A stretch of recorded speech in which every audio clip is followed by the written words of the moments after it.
The ocean, a vast, powerful expanse that has captivated and terrified humankind for centuries. While its surface can be tranquil, what lies beneath is a different story, a world of unknowns, where the horizon meets an uncertain fate. Many who set sail return with stories of adventure, but others, well, their tales take a darker turn. In 2007, 3 experienced sailors embarked on a routine trip off the coast of Australia, but what should have been a peaceful voyage would soon transform into something far more unsettling. An event so strange that it continues to baffle investigators and stir imaginations to this day. In April 2007, 3 Australian men, Derek Batten and brothers Peter and James Tunstead, set off aboard a 12-meter catamaran known as the Kaz 2 on a leisurely sailing trip along the coast.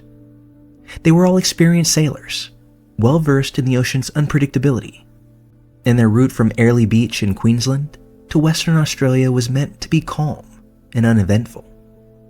The Kaz 2 set sail on April 15th with calm waters and favorable weather. The trio had packed for days of fishing and relaxation as they meandered along the coast. Their plan was simple. They'd fish, sail, and take in the endless blue horizon. But what they didn't know was that this voyage would be their last. 3 days later, on April 18th, the Kaz 2 was spotted again, but something wasn't right. The catamaran, once full of life and purpose, was now drifting aimlessly near the Great Barrier Reef, seemingly deserted. No signs of the crew could be seen from afar. Authorities approached the vessel, expecting perhaps a minor mishap, a radio failure, or a sudden illness. What they found, however, would set off one of the strangest investigations in maritime history. When the authorities boarded the Kaz 2, what greeted them was an eerie scene. The sails, battered and torn, flapped listlessly in the wind, still raised as though awaiting the hands that had once controlled them. The engine, despite the absence of its crew, continued to hum softly in the background. Inside the cabin, the scene was even more unsettling. A table was set for a meal that had never been finished. Food lay half-eaten, undisturbed for days. A laptop remained on, quietly glowing in the dim light. The GPS continued to function, silently tracking a ghostly journey. Personal belongings, wallets, clothing, and life vests went untouched, exactly where the men had left them.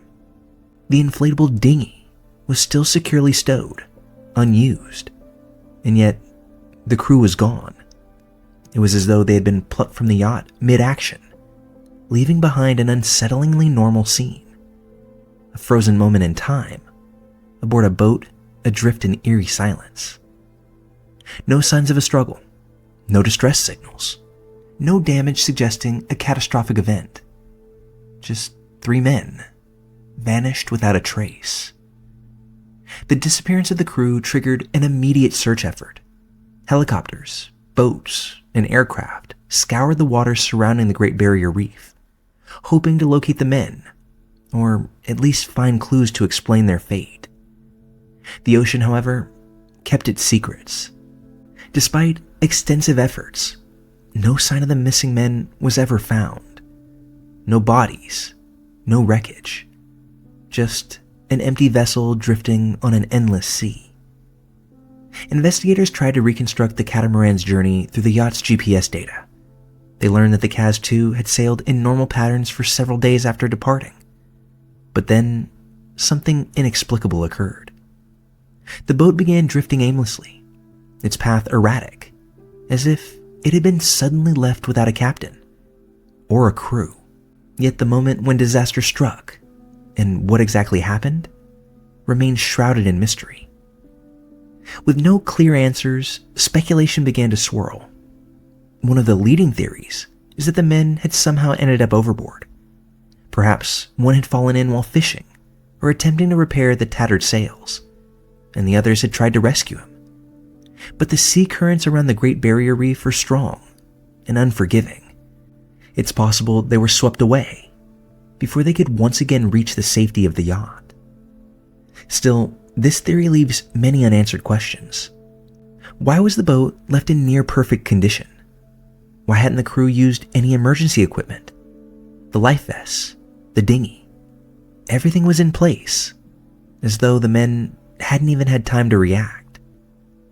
Some suggest that a rogue wave, a sudden towering wall of water, could have swept them overboard, but this theory too has its problems. The catamaran, while battered, wasn't significantly damaged. A rogue wave of that magnitude should have left behind more evidence: crumpled masts, torn sails, or some form of structural damage. But none of these signs were present. Other, darker possibilities have been suggested as well. Was there foul play? Piracy, perhaps? But the crew's personal belongings were left untouched, ruling out any robbery or even a struggle. The eerie stillness aboard the boat suggests that whatever happened, it came suddenly and without warning. But it's the small details that continue to haunt those who investigate the case. The half-eaten meal, the fishing lines drifting behind the boat, the humming engine. Each of these points to a tragedy that unfolded in moments, a fleeting disaster that swept away 3 experienced sailors, leaving no trace of their fate behind.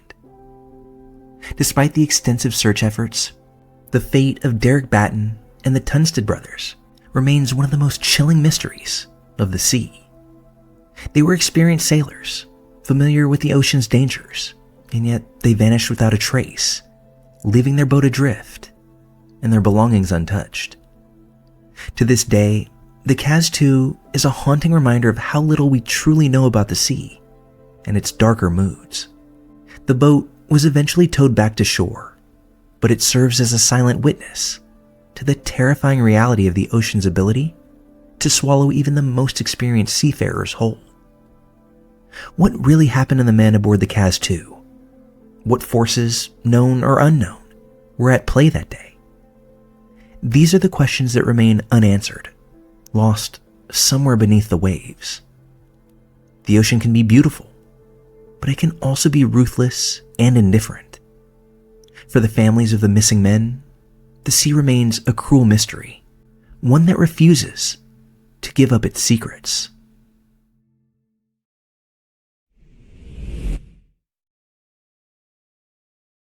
The sea is far from just vast and deep. It's also full of mysteries. It's carried sailors and explorers across the globe for centuries, but it has also swallowed some of them whole, leaving only questions behind. In 1918, one such mystery unfolded. A massive U.S. Navy ship, the USS Cyclops, set out on a routine voyage from the coast of Brazil, laden with cargo and carrying over 300 souls. But as it sailed through the open waters, something went terribly wrong. The ship never reached its destination, and what happened to it has served to baffle experts for over a century now. In early March 1918, the USS Cyclops, a massive Navy cargo ship, embarked on a voyage from Brazil to Baltimore. The ship was over 500 feet long, capable of carrying heavy loads, and well regarded for its reliability. On this particular voyage, the Cyclops was transporting more than 10,000 tons of manganese ore, a crucial material for steelmaking during World War I. The ship had a crew of 309 men and passengers, including both sailors and civilians. Captain George Worley was in command, guiding the ship on what should have been a standard, uneventful trip.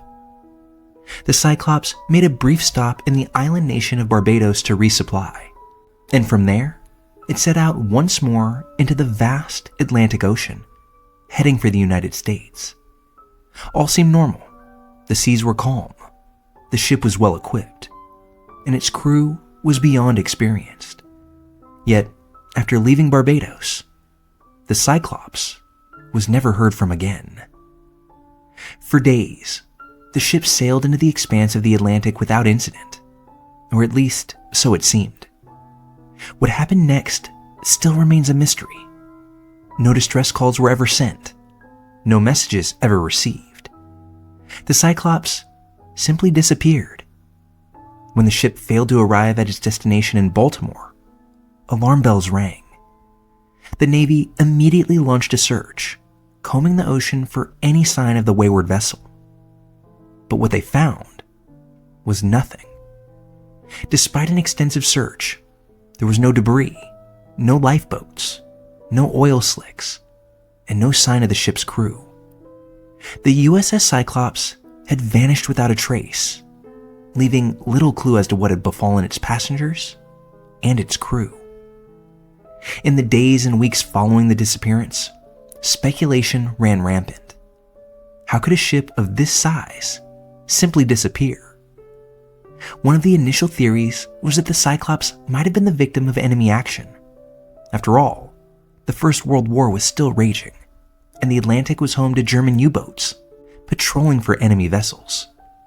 But no German submarine ever reported engaging the ship, and there were no signs of an explosion or wreckage to suggest an attack. Another theory suggested that the ship encountered severe weather. The region where the Cyclops disappeared is known for its unpredictable storms and the occasional rogue wave. However, no storm of significant magnitude was ever reported. And again, there was no evidence to indicate that the ship had been caught in such an event. Some investigators considered the possibility of structural failure. The ship was carrying an extraordinarily heavy load of manganese, which may have strained its structure beyond its limits. If the ship had suffered a catastrophic hull failure, it could have sunk quickly, taking its crew down with it. But even in such a scenario, some debris would likely have been left behind, wreckage that simply never appeared. As the search for answers stretched on with no results, more unusual theories emerged. One of the most infamous involves the Bermuda Triangle, a region of the Atlantic known for the unexplained disappearances of ships and planes. The Cyclops' route passed through this area, and many began to wonder if it had fallen victim to whatever strange forces were at work in that part of the ocean. While some attribute the Bermuda Triangle's mysteries to magnetic anomalies or freak environmental conditions, others speculate about more paranormal explanations. But regardless of the theory, one fact remains. The USS Cyclops vanished into the ocean, and it never left a clue as to what took it down. Despite numerous investigations and countless theories, the disappearance of the USS Cyclops has never been solved. Now, over a century later, not a single piece of wreckage or a body from the ship has ever been recovered. For the families of those lost, the mystery has been a source of unending grief. No answers, no remains to bury, just the silence of an ocean that refuses to give up its dead. The USS Cyclops continues to be one of the most enigmatic ghost ships in maritime history. Some believe its disappearance was a tragic accident, while others are convinced that more sinister or supernatural forces were at play. The Navy has never been able to provide closure, and for those fascinated by the ocean's darkest mysteries, the story of the Cyclops is a reminder that the sea still holds secrets that we may never uncover. As time passed, the story of the Cyclops has become legendary, often mentioned alongside other inexplicable sea disappearances. Its name is synonymous with the untamed and unpredictable power of the ocean. Theories continue to emerge, some as outlandish as alien abduction or time warps, while others focus on more grounded possibilities, like navigational errors or undiscovered underwater hazards. But the fact remains, none of these theories have ever brought us any closer to understanding what happened on that fateful day in 1918. The disappearance of the USS Cyclops remains a chilling example of the ocean's vast and unknowable depths. No matter how much we explore, how much we map or track, the sea will always have the power to keep its darkest secrets hidden, locked away deep beneath the waves, where even the largest ships can vanish, leaving behind only the cold silence of unanswered questions.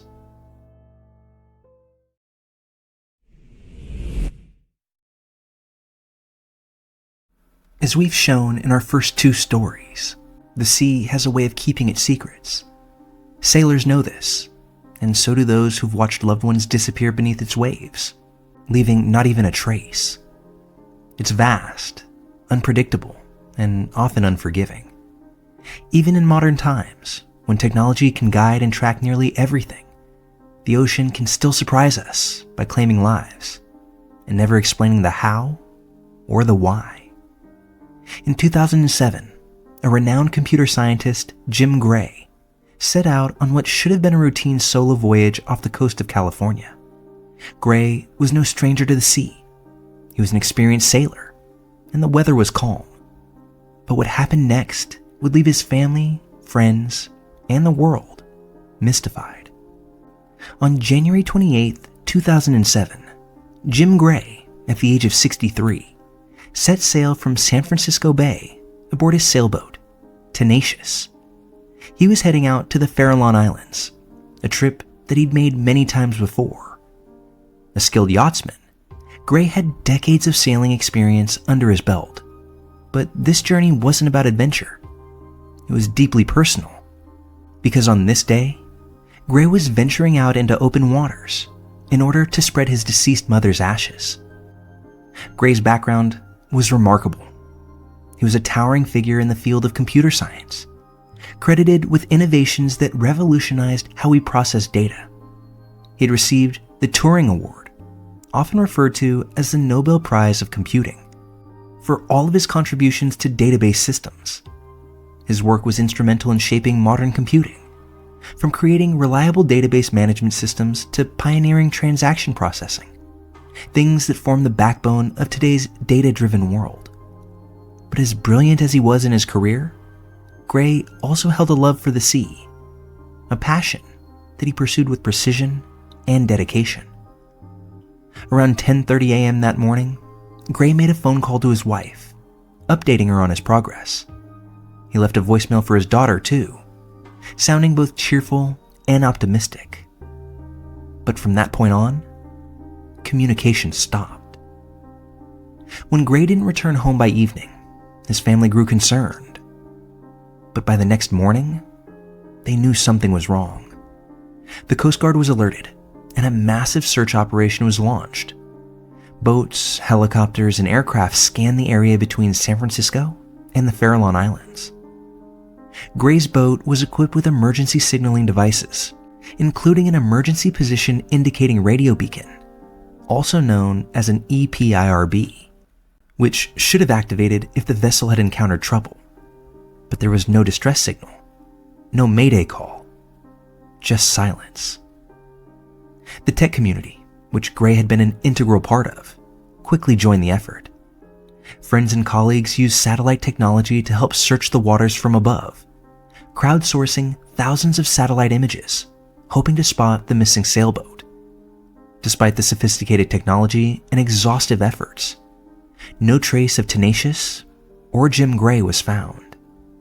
It was as if the sea had swallowed him whole, leaving zero evidence as to what had happened. Many theories emerged to explain Gray's disappearance, but none offered a clear answer. Some speculated that he may have suffered a sudden medical emergency, incapacitating him and leaving the boat to drift.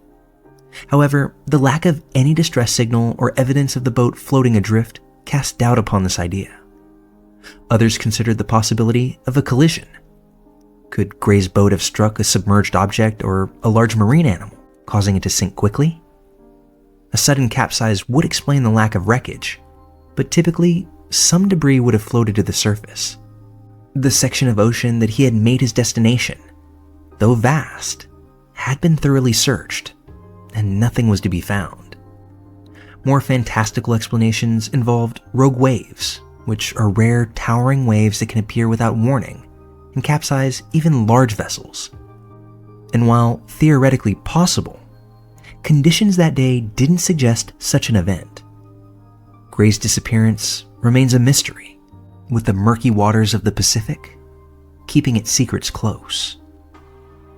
Though Jim Gray vanished without a trace, his influence continues to ripple through the world of technology. His groundbreaking work in database management systems laid the foundation for the systems that we use today in everything from banking to cloud computing. Gray's work on transaction processing made databases more reliable and scalable, advances that are crucial to how data is handled globally. To honor Gray's contributions, Microsoft named the Gray Systems Lab after him, a facility focused on advancing data-driven technologies and software systems in a spirit of innovation.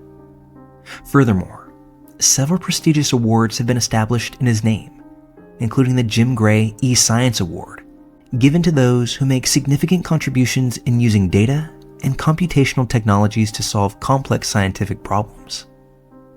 In the years following his disappearance, the tech community created Graywolf, a computational cluster developed to handle data-intensive computing tasks, once again named in his honor. Gray's influence extended far beyond his immediate field, as evidenced by the awards and acknowledgments left in his name. These honors serve as a testament to Gray's lasting impact, ensuring that his name will remain synonymous with progress in technology long after his disappearance. Jim Gray's vanishing remains a haunting mystery. For someone so accomplished and prepared, this disappearance seems almost impossible. No matter how much technology we possess, the ocean retains its power to mystify, to conceal its secrets in great depths. Despite the best efforts of friends, family, and the global tech community, no trace of Gray has ever been found. What happened to Jim Gray on that quiet January day? Did the sea claim him in some unforeseen disaster? Was it a freak accident, or something more mysterious? The questions linger, but the answers may never come. As we ponder the fate of Jim Gray, we are reminded of the duality of the ocean, its beauty and its danger, both its capacity to inspire and to take without warning. In his absence, Jim Gray's legacy continues to grow, his influence in technology still felt in systems and software we use every day. He may be gone, but his work, his spirit of innovation, and the questions surrounding his disappearance endure.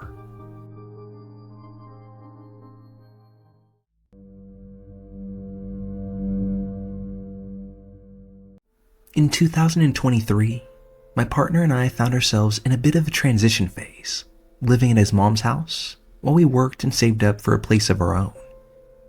Every day after work, we had a ritual to unwind.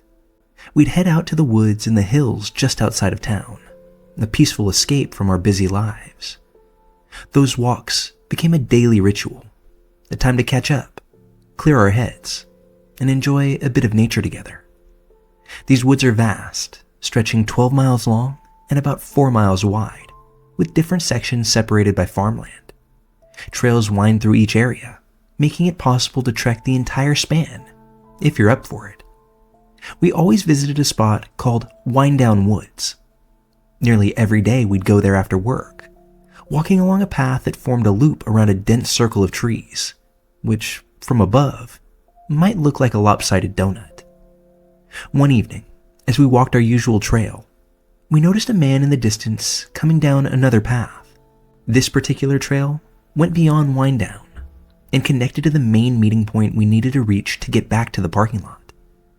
The first thing that struck me was his odd attire.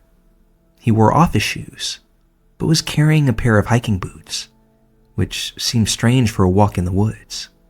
We joked about it at first, but as he continued toward the path intersection, he just stopped and stood there, not looking lost, but rather like he was waiting. I felt a growing sense of unease. There was no phone or map in his hand, no sign he was trying to get his bearings. He was simply standing there, watching. We considered turning back and taking a longer route to the car, but since he'd seen us, we worried it might look suspicious. We decided to continue toward him, feeling a bit trapped by the situation. As we approached, I noticed something that added to my discomfort. A handle sticking out of his backpack. It was definitely either a hammer or an axe. No phone, no map, no reason for him to be just standing there. Everything about him felt wrong. We walked past him as calmly as possible and headed down the path toward the parking lot. But then he turned and started following us. My partner, who's normally unbothered by my paranoia, felt the same fear I did. There were no other cars in the lot, so he had no reason to go there. Trying not to outright run, we quickened our pace and finally reached the car, locking the doors as soon as we got in. We drove off without looking back. Even now, I wonder if he was just another hiker, or if something far more sinister was going on. Fast forward a few weeks, and we were at a friend's birthday party, sharing stories, when we mentioned our unsettling encounter in the woods. Two friends there, who work on a nearby nature reserve called Fine Cord, looked visibly shaken by our story. They said they had something to share that would make our experience even creepier.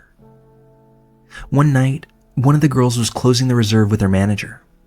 After finishing up, her manager told her she could leave early. So she went to her car, relaxed for a bit, and then headed home. Later that night, her manager texted her, "Don't come into work tomorrow." The girl found out later that after she left, her manager had been attacked by a man who emerged from the woods and tried to steal his car keys. He managed to fend off the man, got into his car, and called the police. The police, it turned out, had been piecing together a series of incidents from that same evening.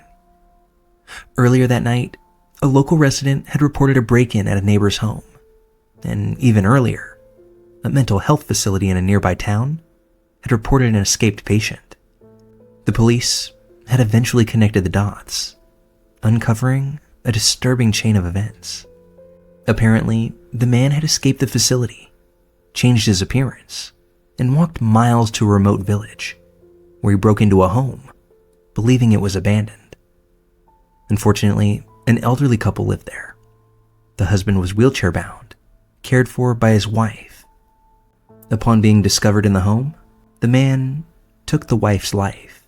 He left her husband behind and wandered into the woods in search of a car to steal. That's when he ended up at Fine Cord and attempted to take the manager's car before fleeing back into the woods. As they told the story, my partner and I were chilled to the bone. The incident happened the same month as our encounter in Winedown. The timing, the area, and the man's behavior lined up perfectly. The police eventually found him wandering in the woods the next day. In hindsight, I'm almost sure he was trying to scare us into going back into the woods, where he might have had the upper hand. Out in the open, with two of us, he must have thought twice about acting. The memory still unnerves me, and I needed to share it, to get it off my chest. Some encounters stay with you forever, and I'm grateful we made it back to the car that day. Hey guys, if you're into the content that we create, we've got a Patreon where you can support the show and get early access to new episodes before everyone else. Just head on over to patreon.com/Malevolent Mischief or check the link in the description and join our community today.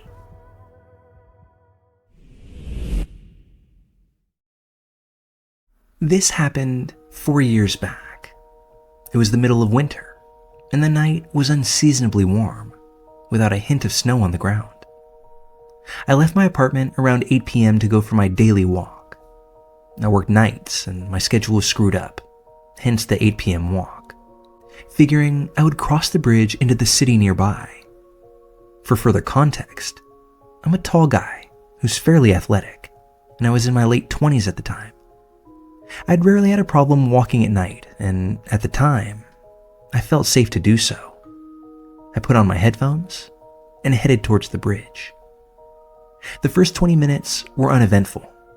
I passed by old houses, a subpar Mexican restaurant, a really good Mexican restaurant, a sketchy gas station, some newly built upscale apartments, and finally, I was at the river, enjoying the view of the bright lights over the dark flowing water, not yet frozen. I crossed the bridge into the city and hit a crosswalk button at a four-way intersection. Then noticed someone standing on the corner opposite, the only other soul I'd seen outside that night. Seemingly, she was doing nothing, and I assumed she was waiting for an Uber to come pick her up, since she didn't seem to be waiting for the light to change. The street, ordinarily busy during the daytime, was silent.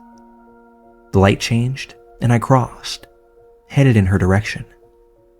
As I neared her, I noticed that she would cast glances in my direction, then look away, almost sheepishly. She did this multiple times, and I figured she was unnerved by me. I sympathized, figuring it must have made her uneasy, us being the only two people on a dimly lit street. As I passed by, I took in her outfit, mostly because I thought she looked cold. She wore a knitted hat with tassels, a sweater that looked too thin for the winter, tight jeans, and a little plastic children's backpack on her back. I thought she was in her teens at first, but upon closer inspection, she appeared to be in her late 20s or 30s. She had short-cropped, light brown hair and a pale complexion. She was skinny and was of average height. I was maybe a head taller than her. I walked by and continued down the street. I passed by high-rise hotels on my right and left and made my way into a central park. During peak hours, this place would be packed with tourists and locals alike. But that day, at an odd hour and with a pandemic in full swing, I felt like the only man in the city. I admired the brilliant display of lighted trees as I crossed through the center of the park. Then, figuring I was at a good halfway point in my journey, I made my way around an old marble and stone library, back towards the bridge. As I turned the corner of the library back onto the street from which I'd come, I nearly collided with someone, moving towards me. It was the same woman I'd seen not 10 minutes earlier. My noise-canceling headphones were still on, so I pulled down one side and said something by way of apology. She said nothing in return. Instead, she stepped back from me and stood below a streetlight, not making eye contact. She stole tiny glances at me, that same tick I'd noticed before. I put my headphones back on, nodded a good night, and headed towards the nearest crosswalk. Reason told me that she must be headed in the direction I'd come from, since we'd nearly run into each other headed opposite ways. But some part of me whispered that she wasn't headed that way. Sure enough, when I turned to look, she was trailing close behind me, her strides surprisingly long and energetic. I found this odd enough that I continued to watch her out of the corner of my eye. Shortly after I reached the crosswalk, as I stood there waiting for the light to change, she caught up with me, passed me by, and stopped. A car went past, and as it did so, she squatted over a plastic bag a few meters from me, rifling frantically for something, looking up at me on occasion. I hit a button on my headphones, stopping my podcast, so that I could hear her better. What I found disturbing about the motion of her looking through her bag is that it struck me as fake, as though she were pretending for some reason. She was barely looking inside, and her careless motion struck more like bad acting.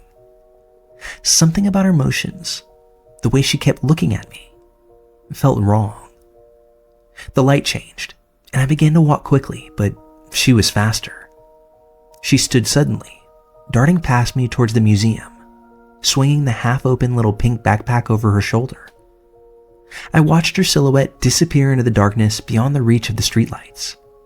I hoped that that was the end of that, and after a few beats of not seeing her, I let my guard fall a little, restarting my podcast. Beyond the museum was a patch of poorly lit sidewalk, in front of a squat building with mirror-like windows. I wasn't far from the bridge now. As I made my way back there, I turned my head to look at the reflections of the buildings and streetlights in the windows. To my horror, a dark figure sprinted silently towards my reflection, dreamlike. I'm not sure why, maybe out of sheer confusion, but I turned to meet her as she hurtled towards me. Perhaps surprised by my sudden turn, she halted mere feet from me, staring. Her eyes were wide, and looked frantic, wild. She kept looking at my arms, then back at my face, as though sizing me up.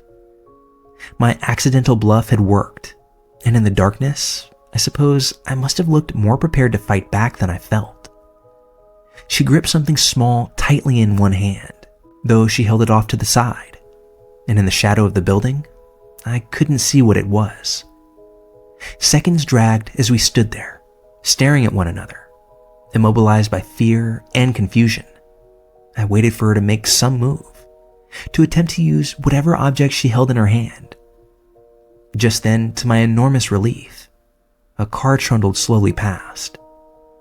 A bit of my strength returned, and over my blaring podcast, I felt, more than heard myself, shouting at her, "What do you want?" No reply. I slowly backed away from her, expecting her to move. She just watched me, that same intense look on her face. I took another step back, then another, steadily backing away from her until I felt confident enough to turn and carefully walk away. As I reached a better lit area, I began to move faster, all the while keeping my eyes trained on her shadowy form. She stood there for some time, statuesque, then abruptly, having spontaneously abandoned whatever plan she may have had for me, she turned from me, and without looking for traffic, she crossed the street with long strides and disappeared around the corner of a building. Something about the casual air of it disturbed me. I kept my eyes trained behind me on my walk home, afraid that she would follow me. The bridge was well lit, and I saw no sign of her. Knowing that this was the only way for her to follow me and keep up on foot, I breathed a sigh of relief. I saw no more cars headed from the city, no more pedestrians out walking. Nothing happened after that. I'm not sure why, but I didn't call the cops that night. I still regret having not called, despite my roommates insisting I do so. I just remember thinking that I wasn't sure what to say to the cops, that I hadn't really been attacked, that they wouldn't be able to find her anyway. I made up excuses. I suppose I must have been in shock, in denial at having been nearly ambushed, especially by someone smaller than me, in my own city, so close to my apartment. One of my roommates called the cops for me. A cop drove through the area, but by that point, she was gone. There are occasions where I still find myself thinking, deep in the recesses of my mind, "Lady with the little pink backpack, what did you want that night?"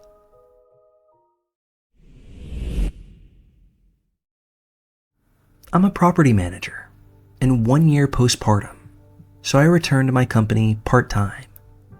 This is fun because I get to float around to different apartment communities who need help and just help where needed.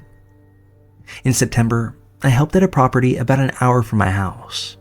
It's a bit of a drive, but fairly small property with relatively no big problems, so easy money for the day. I'm covering for a manager out on vacation, and of course, it's the dreaded 6th of the month. This means I'm handing out late letters and making calls, unfortunately. Definitely not my favorite part of the job, but it is necessary. The one thing I hate about floating is the residents don't know me well, so I'm delivering late letters and calling, and they don't even know me. Again, not my favorite part of the job, but has to be done. So here we go. I had about 10 late letters to deliver. All was going normal and fine. Some people answer the door and say, "Yep, sorry, I'll have it paid on such and such date." Another person didn't answer, so I left info on the door, but they flipped me off as I was walking away. All pretty normal stuff that comes with the job. I get down to about the 7th or 8th person. I walk up to this apartment, and I can tell from the outside the occupants have absolutely destroyed this home. I smelled cigarettes, cat urine, and general mustiness before I even knocked. All blinds were broken, blankets up in the window, all the works. I get up to the door, do my normal quick knock, waited about 5 seconds, and was ready to post notice to the door. Right as I was folding it up to place in the door, the door partly swings open. A gentleman wearing just his boxers and a cigarette hanging out of his mouth opens up, but doesn't unlatch the security lock, so the door's not opened all the way. "What do you want?" he says as he's giving me a death glare, but also looking me up and down inappropriately at the same time. I explained I was just here to deliver the late letters and that I would be on my way now. As I'm explaining this, I notice he keeps looking over his shoulder, as if someone is standing next to him, behind the door. I find this odd, as if someone is hiding from me, especially because this gentleman won't open the door all the way. I now hear some whispering, and I know that he's communicating with someone.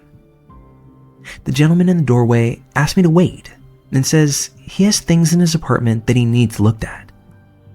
I explained I was just there for the letter, but that he can send photos into the office and that I would get work orders in. He begins complaining about our maintenance team and states he really wants someone to take a look in person. At this point, I'm feeling really uneasy. Typically, I would enter and help, no problem. But between the looks this guy was giving me and creepy who knows who behind the door, I'm just not feeling safe at this point. I defer again, trying to make myself sound unimportant, and just say I'm a floating person. I can't do anything without manager approval when she gets back. So really, there's no point in coming inside. At this point, something catches my eye upstairs. I see a window blind move, and I notice 2 additional men upstairs who are both staring down at me. I'm so uneasy at this point that I think I could be sick. I tell the gentleman that I won't be entering without maintenance or the property manager present, due to it being an ongoing maintenance concern, and there not being much I can personally do. He looks annoyed and finally slams the door in my face. I get back to the office and grab the maintenance supervisor for the property to chat things over regarding this encounter. The maintenance supervisor explained to me that there used to be an old man who lived in that apartment, but then his son took over the lease after he died. He told me he's noticed a lot of strange activity and individuals around that home since the dad died, but he hasn't personally witnessed anything illegal yet, so he's just let it go. He explained they plan to make the move when the contract is over, due to condition of the home alone anyways. While I cannot prove something horrible was going to happen if I entered the premises, this is by far the creepiest encounter I've had in property management in nearly a decade of work.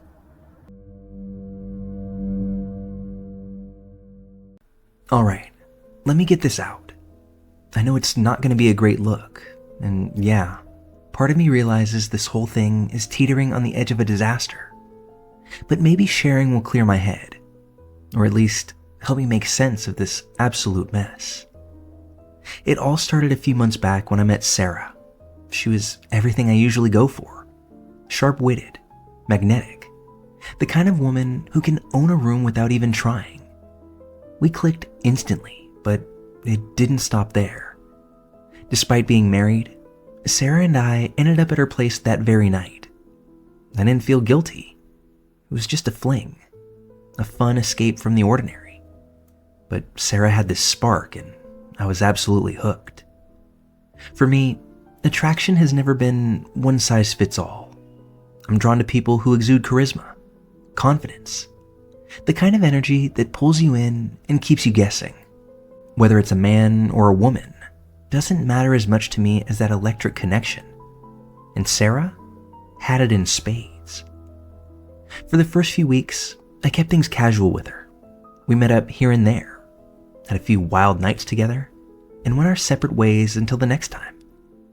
I knew she was married, but she rarely mentioned her husband, so I figured he wasn't much of an issue.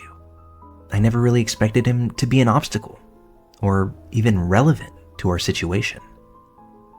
Then came the twist that I didn't see coming. One Friday night, I decided to hit a bar a few neighborhoods over.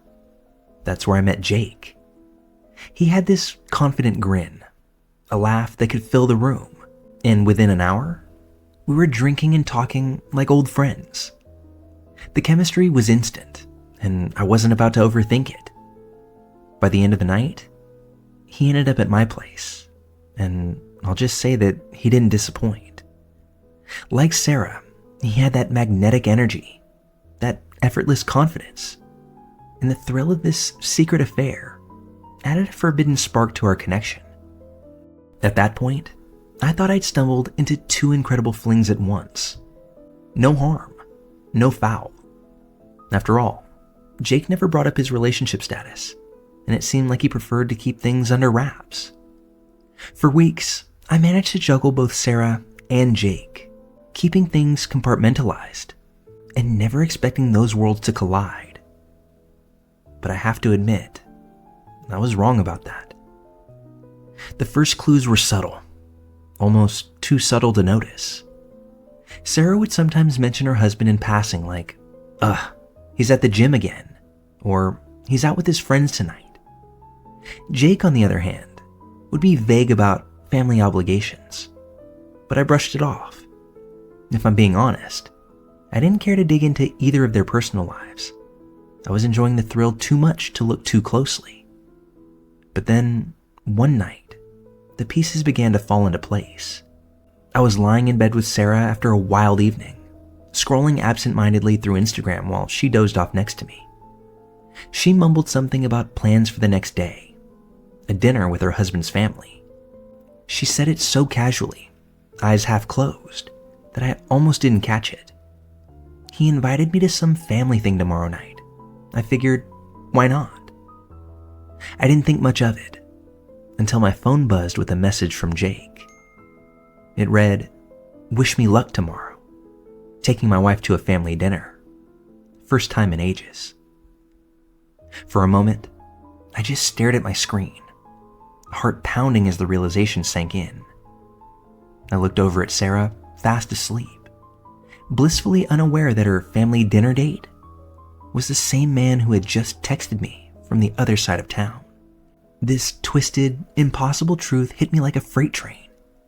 Somehow, I'd been dating both halves of a married couple without either of them knowing.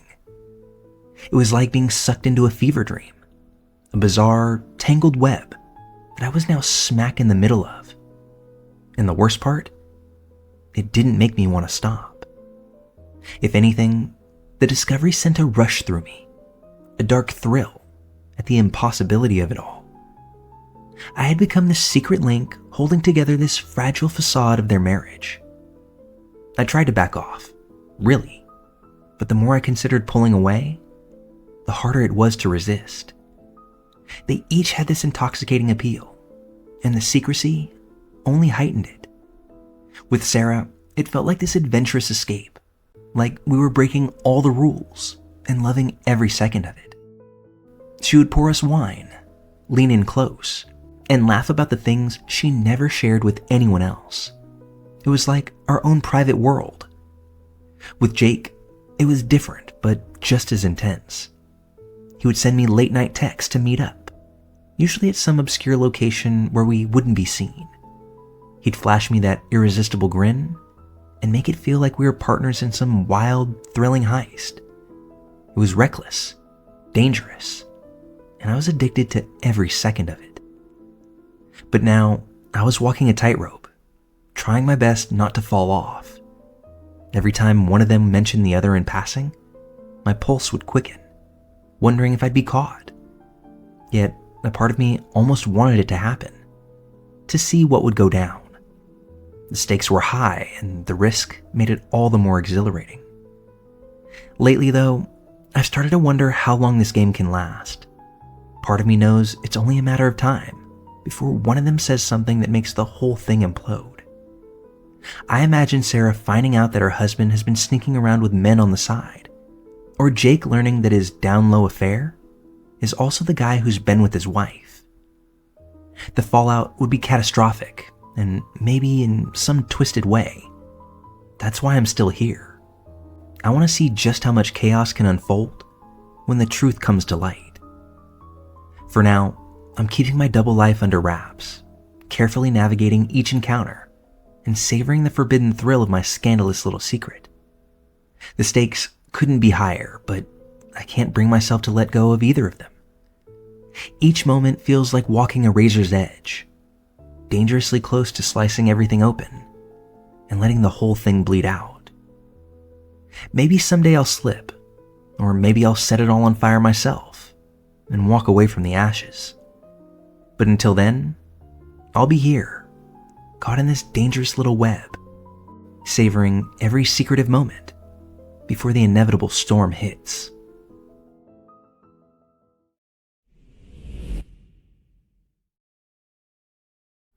Six years ago, I became a mother. My son, Josh, has bright, curious eyes that seem to take in the world with a wonder that's all his own. His laugh is infectious, pure, and heartwarming, and his gentle touch is one of the few things that can instantly calm my soul. I adore him. Yet, there are days, more than I'd like to admit, when I wonder if I made the right choice bringing him into this world. Josh was born with Down syndrome, and every day since his birth has felt like a delicate balancing act, one I've come close to stumbling on more times than I care to count. When I was pregnant, I had that moment of choice, that uncomfortable but necessary conversation with my doctor. It was a possibility, he said, a choice to consider carefully. At the time, it felt impossible to even think about. I already loved him so deeply, and I imagined myself as the mother who could handle anything, who could mature and love and give this child a good life, despite any hurdles we might face. I'd be the hero in his life story. I told myself that love would be enough, but love doesn't erase hardship. It doesn't protect you from the dark, lonely moments that keep you awake at night. Life with Josh has been nothing like I expected. His daily needs are complex. He requires constant supervision, not just out of necessity, but out of a fear that he could hurt himself in ways he doesn't understand. Basic tasks, things that seem so effortless for other kids, take monumental effort with him. Feeding him can feel like a battle, as he's sensitive to different textures and tastes, and getting him dressed can take upwards of an hour, as he struggles with buttons or zippers. Even communication is a struggle. I often find myself playing guessing games, trying to understand his needs or why he's upset, hoping to land on the right solution before he becomes too frustrated. We tried speech therapy, occupational therapy, early intervention programs, everything recommended to give him the best chance at some form of independence. And while he's made strides, every victory feels like it's overshadowed by an avalanche of setbacks. It's like walking uphill in the dark with no end in sight. I'm always waiting, hoping, telling myself it will get easier, but it doesn't. And then there's the isolation. When Josh was born, our friends and family surrounded us with support, reassurance, and promises that we'd never be alone in this. But gradually, people stopped coming by, friends drifted away, and even family members seemed to keep their distance. I get it. Josh's needs are challenging, and being around us can make them feel uncomfortable or unsure of how to help. But that knowledge doesn't make the loneliness sting any less. When I'm around other mothers, I feel like I don't belong. Their kids are learning to read, talking about school crushes, making friends at the park, experiences I long for but can't relate to. I stand on the sidelines, watching Josh struggle with simple things, and I can't shake the pang of envy when I see other mothers chatting with their kids, having conversations I know I may never have with my son. My marriage has become another casualty. My husband and I used to be a team, but now we're like exhausted coworkers, barely communicating except to coordinate Josh's needs.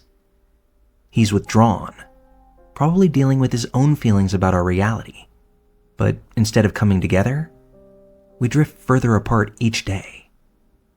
Nights out are a rare luxury. Intimacy feels like a distant memory, and every conversation circles back to Josh, his appointments, his therapies, his future. Sometimes when we're lying in bed in the dark, I feel like we're both lying in separate worlds, bonded only by our shared exhaustion. Josh's younger sister, my daughter Emma, is another victim of this situation. She loves her brother, she really does. But even at her young age, I see the way she's beginning to carry a burden no child should have. She's taken on a caretaker role far too early, often helping me calm Josh during his meltdowns, bringing him toys to distract him, or reminding me of his needs when I'm so overwhelmed I can't think straight. I ache for her, knowing that this responsibility will only grow heavier with time, that her childhood won't be carefree because of the choices I made. And then there are the unspoken fears about Josh's future.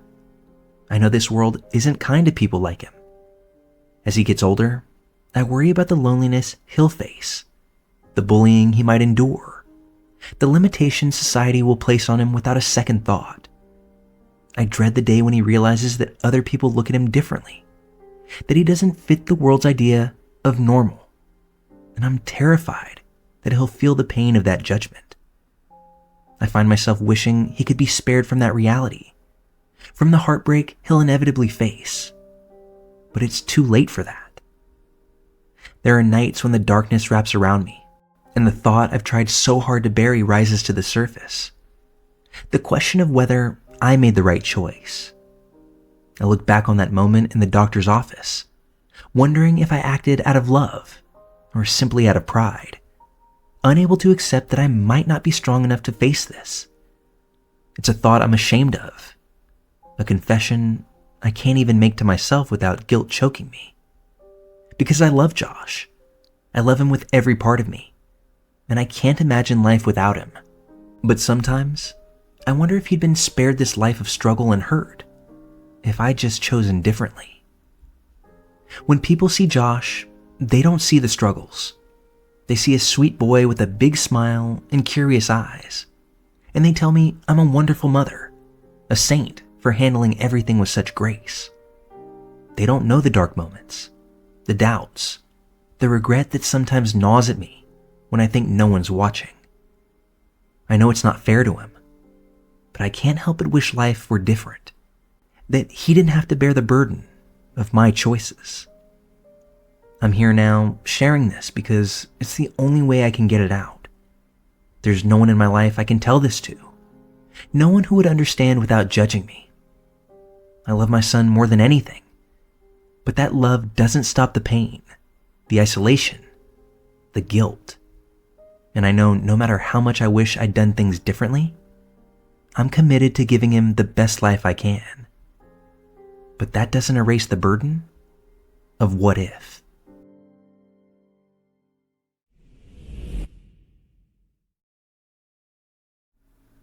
My ex-wife and I divorced 6 years ago, and it was nothing short of brutal.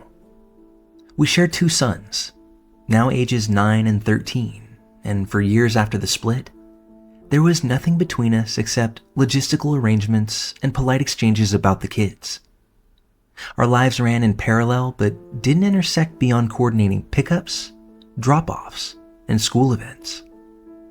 I knew nothing of her personal life, and she knew nothing of mine. We lived barely 2 miles apart, split custody evenly, and that was that. But lately, something had shifted. This past year, she'd started acting differently, friendlier, warmer. She'd make small talk during exchanges, or comment on random details of the kids' lives that she'd usually gloss over. I wasn't interested in reconnecting or rebuilding a relationship with her, so I just brushed it off as an odd phase. Then came Monday. It was my week with the boys, so I picked them up from school, the usual routine. At around 8 p.m., I got a text from her. She thanked me for being a great dad, told me I was the only person she trusted completely with the kids, and she asked me to tell the boys that she loved them. This was odd.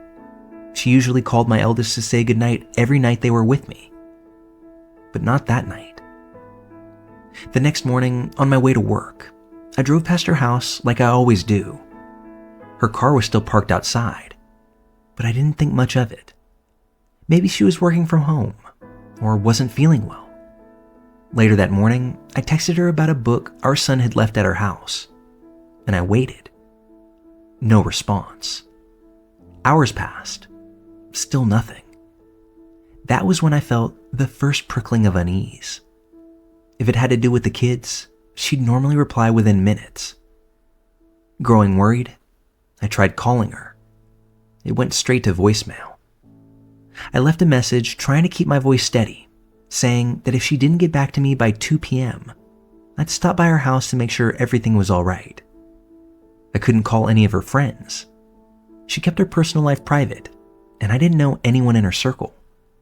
Her parents lived out of state, so they were out of reach too. I waited as long as I could, but the hours dragged by with nothing. My stomach knotted tighter and tighter. Finally, I left work early and drove over. I saw packages sitting untouched on our doorstep. A red flag. She never left packages out for long. Anxiety mounting, I knocked. I called out, but heard nothing. At that moment, instinct kicked in. I let myself in and walked through the house, calling her name, hoping she'd appear and brush off my concern. But as I reached the bedroom, I stopped cold. There she was, lying on the bed, still and silent, a deep, dark stain blooming across her shirt. In her hand, I thought I saw her phone, but when I looked closer, I realized it wasn't a phone. It was a gun. It was painfully clear then that she had shot herself in the chest. I don't remember much after that. I called 911, and they questioned me for hours. They said they'd reach out to her parents since I was no longer next of kin. Somehow, in the blur of that day, I still had to pick my kids up. I forced myself to put on a stone face, to push everything down, and be the dad they expected when they climbed into the car. Inside, though, my mind was spinning. By Wednesday, the calm was breaking. My eldest started complaining that his mom wasn't replying to his texts. He asked me to take him to her house, which was still taped off by police, evidence of what they'd found inside. He thought she was ignoring his messages, or that her phone was broken, and he wanted to tell her to fix it. My heart ached, and I knew I couldn't keep up this facade much longer. I went to his school and asked to speak privately with the principal, explaining that my kid would be missing school next week. The principal looked at me, asking what was so important that he'd miss an entire week. I swallowed, forcing the words out. His mother just committed suicide, and I haven't told him yet. Every day, my ex-mother-in-law has been calling, begging to talk to the boys. I've had to tell her that I haven't told them yet. Things have been moving too quickly, and I haven't even processed it myself. My eldest senses something is wrong. He's perceptive, always has been. Now my younger son is starting to pick up on the tension. I can feel the weight of their questions building, the way they search my face for answers I can't bear to give. My 13-year-old is relentless. He demands to go to his mom's house, insisting she needs to answer him. He even threatened to skip school if I didn't take him there. My 9-year-old, sensitive as ever, has clung to me tightly these past few days, refusing to let me drop him off at school. He doesn't understand yet, but he feels something is terribly wrong. This morning, he had a meltdown in the car, pleading with me to tell him what's going on.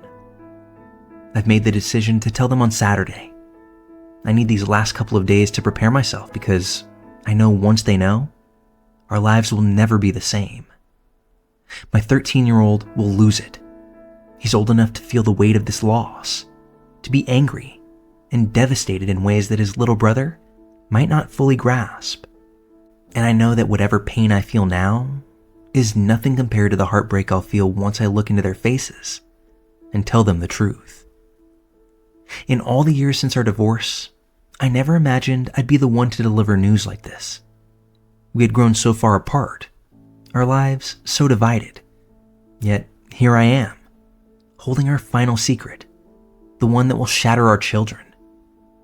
I wish I could have seen it coming, that I could have done something to prevent it. Maybe if I'd paid closer attention to her newfound friendliness, to the subtle shifts in her demeanor, I might have recognized her need for help. But I didn't. And now all that's left is to pick up the pieces for our sons. In a way, it feels like her divorce never ended. Her pain was hidden, but ever present. Something she carried alone until it consumed her. And now, that pain is here with me, with our children, leaving us to carry the weight of her absence.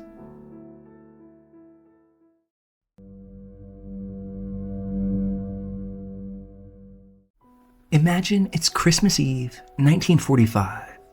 Snow is falling outside, and a family of 12 is tucked away in their warm house in the small town of Fayetteville, West Virginia. 10 children have hung their stockings, waiting for morning, while George and Jenny Sauter, Italian immigrants, watch over their big family. They've built a good life here in America, far from the turmoil in Europe. But on this night, a nightmare begins that will haunt them for the rest of their lives and leave a mystery that remains unsolved to this day. At around 1 a.m., Jenny Sauter wakes up to the smell of smoke. Frantic, she rushes to her husband George, and together they realize that their home is engulfed in flames. The blaze has already spread to the stairway, making it impossible to reach the children's bedrooms upstairs.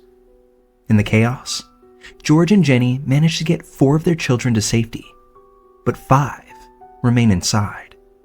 Maurice, Martha, Louis, Jenny, and Betty. George's immediate instinct is to rush back inside, but the stairs are impassable. Thinking fast, he runs around the outside of the house to grab his ladder and climb up to the children's windows. But the ladder, one which always sits by the side of the house, is missing. Desperate, George tries to pull his truck up to the house to climb on it, but inexplicably, neither of his trucks will start, despite having worked perfectly the day before. It's as if the fire, and perhaps something else, has conspired to keep him from saving his children. Neighbors begin to gather, watching in horror as flames consume the house. Calls are made to the fire department, but it takes them over an hour to arrive, supposedly because of holiday staffing issues. By the time firefighters are on the scene, it's too late. The house has been reduced to ashes. When the fire finally dies down, George and Jenny are left with nothing but the rubble of their once warm home. With heavy hearts, they search for any sign of their missing children's remains. But as the hours pass, something chilling becomes clear. There's no trace of them. Not a single bone, not a fragment, nothing to indicate that 5 children perished in the fire. The fire chief suggests that the blaze was hot enough to completely incinerate the bodies, but local experts disagree. Even in fires of extreme temperatures, bones and other remains are usually found. This lack of evidence doesn't sit right with the Sauters, and it isn't long before they begin to suspect something darker. In the days following the fire, disturbing details begin to surface, transforming the Sauter family's tragedy into a mystery that hinted at foul play. One of the first unsettling discoveries was the cut telephone line. Around midnight on Christmas Eve, Jenny Sauter received a strange phone call from a woman asking for someone she didn't know. Laughter and background noise made it sound like a party, and Jenny dismissed it as a prank. But after the fire, a repairman on the scene confirmed that the line hadn't burned. It had been intentionally cut. This raised an alarming question. Had someone intentionally disconnected their line in order to prevent them from calling for help? George later found a strange, rubber-like object in the yard, which experts later suggested could have been an incendiary device. Jenny remembered hearing a thud on the roof and a rolling sound before the fire, which she hadn't thought much of at the time. But with the discovery of this object, she wondered if someone had thrown it to ignite their home. The mysterious disappearance of the family ladder was another unsettling detail. George always kept the ladder propped up outside the house for emergencies. Yet, when he needed to reach the children's windows, it was gone. They later found it down an embankment, far from the house. George's trucks, both of which had been working the day before, also mysteriously refused to start that night, preventing him from using them to reach the windows. In the days after the fire, locals reported eerie sightings. A woman claimed to have seen the missing children peering out from a passing car as the Sodder house burned. In a nearby town, a hotel worker reported serving breakfast to 4 children matching their descriptions, who were accompanied by 2 men and 2 women. When the staff attempted to speak to the children, the adults quickly intervened, speaking in Italian, before abruptly leaving. Over the years, similar reports continued, with people claiming to see the Sodder children in distant parts of the country. Each time, the Sodders investigated, only to be met with disappointment and dead ends. Finally, in 1968, Jenny received a mysterious envelope from Kentucky. Inside was a photograph of a young man who closely resembled their missing son, Louis, with a message on the back that read, "Louis Sodder, I love brother Frankie, a little boys."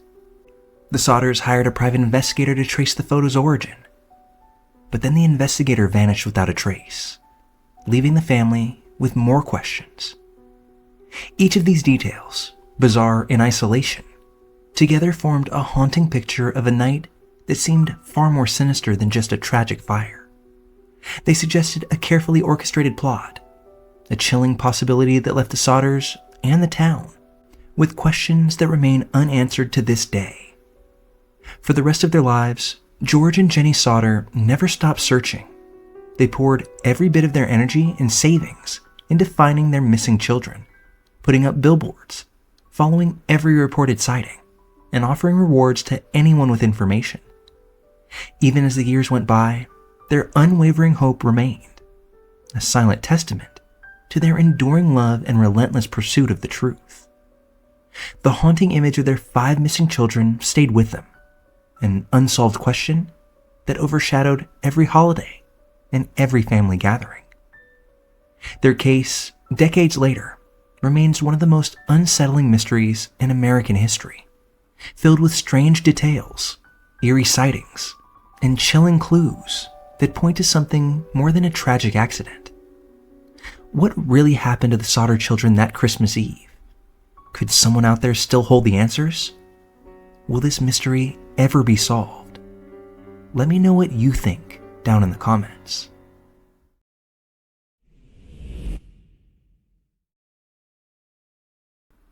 The disappearance of the Sodder children left us with chilling questions and decades of speculation.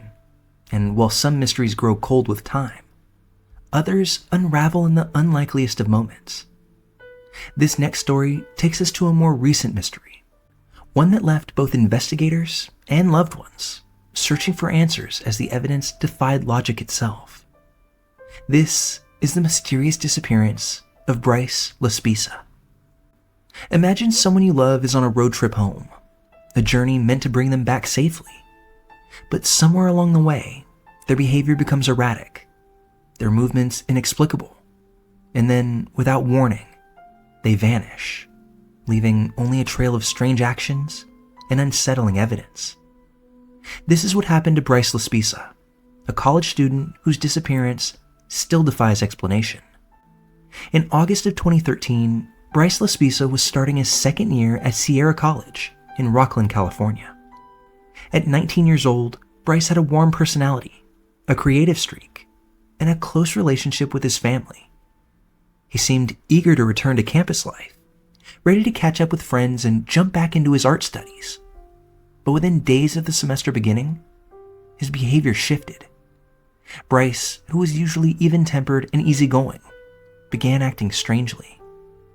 Friends noticed he was drinking heavily, much more than they'd ever seen him drink before, and his girlfriend Kim grew increasingly concerned. Bryce started distancing himself from her, even giving away his personal belongings without any explanation. Kim reached out to Bryce's parents, Karen and Michael LaSpisa, who quickly sensed something was wrong. They tried to reassure him, but nothing seemed to change his behavior. Then, on August 28th, Bryce told his mother he was driving back home, to Laguna Niguel, several hours away. His parents were relieved, thinking he just needed time with his family. But as Bryce made his way south, his behavior grew even stranger, leaving a trail of unsettling clues that would leave investigators baffled.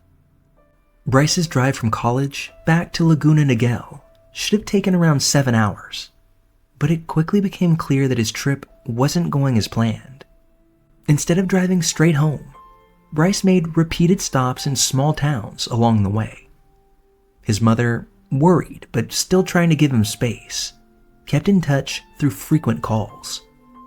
At one point, Bryce stopped in Buttonwillow, a small town about halfway to his destination, and he sat there for hours with no clear reason.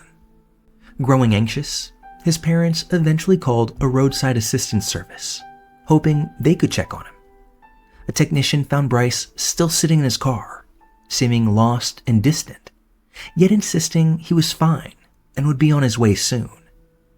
Bryce then drove a short distance before stopping again, lingering in the area for nearly 13 hours without explanation. This back-and-forth behavior left his parents confused and alarmed, yet every time they tried to intervene, Bryce reassured them that he was fine. But then Bryce's behavior took a darker turn. He called his girlfriend Kim and left her an ominous message. Amidst the rambling, he included the sentence, "You'll be better off without me."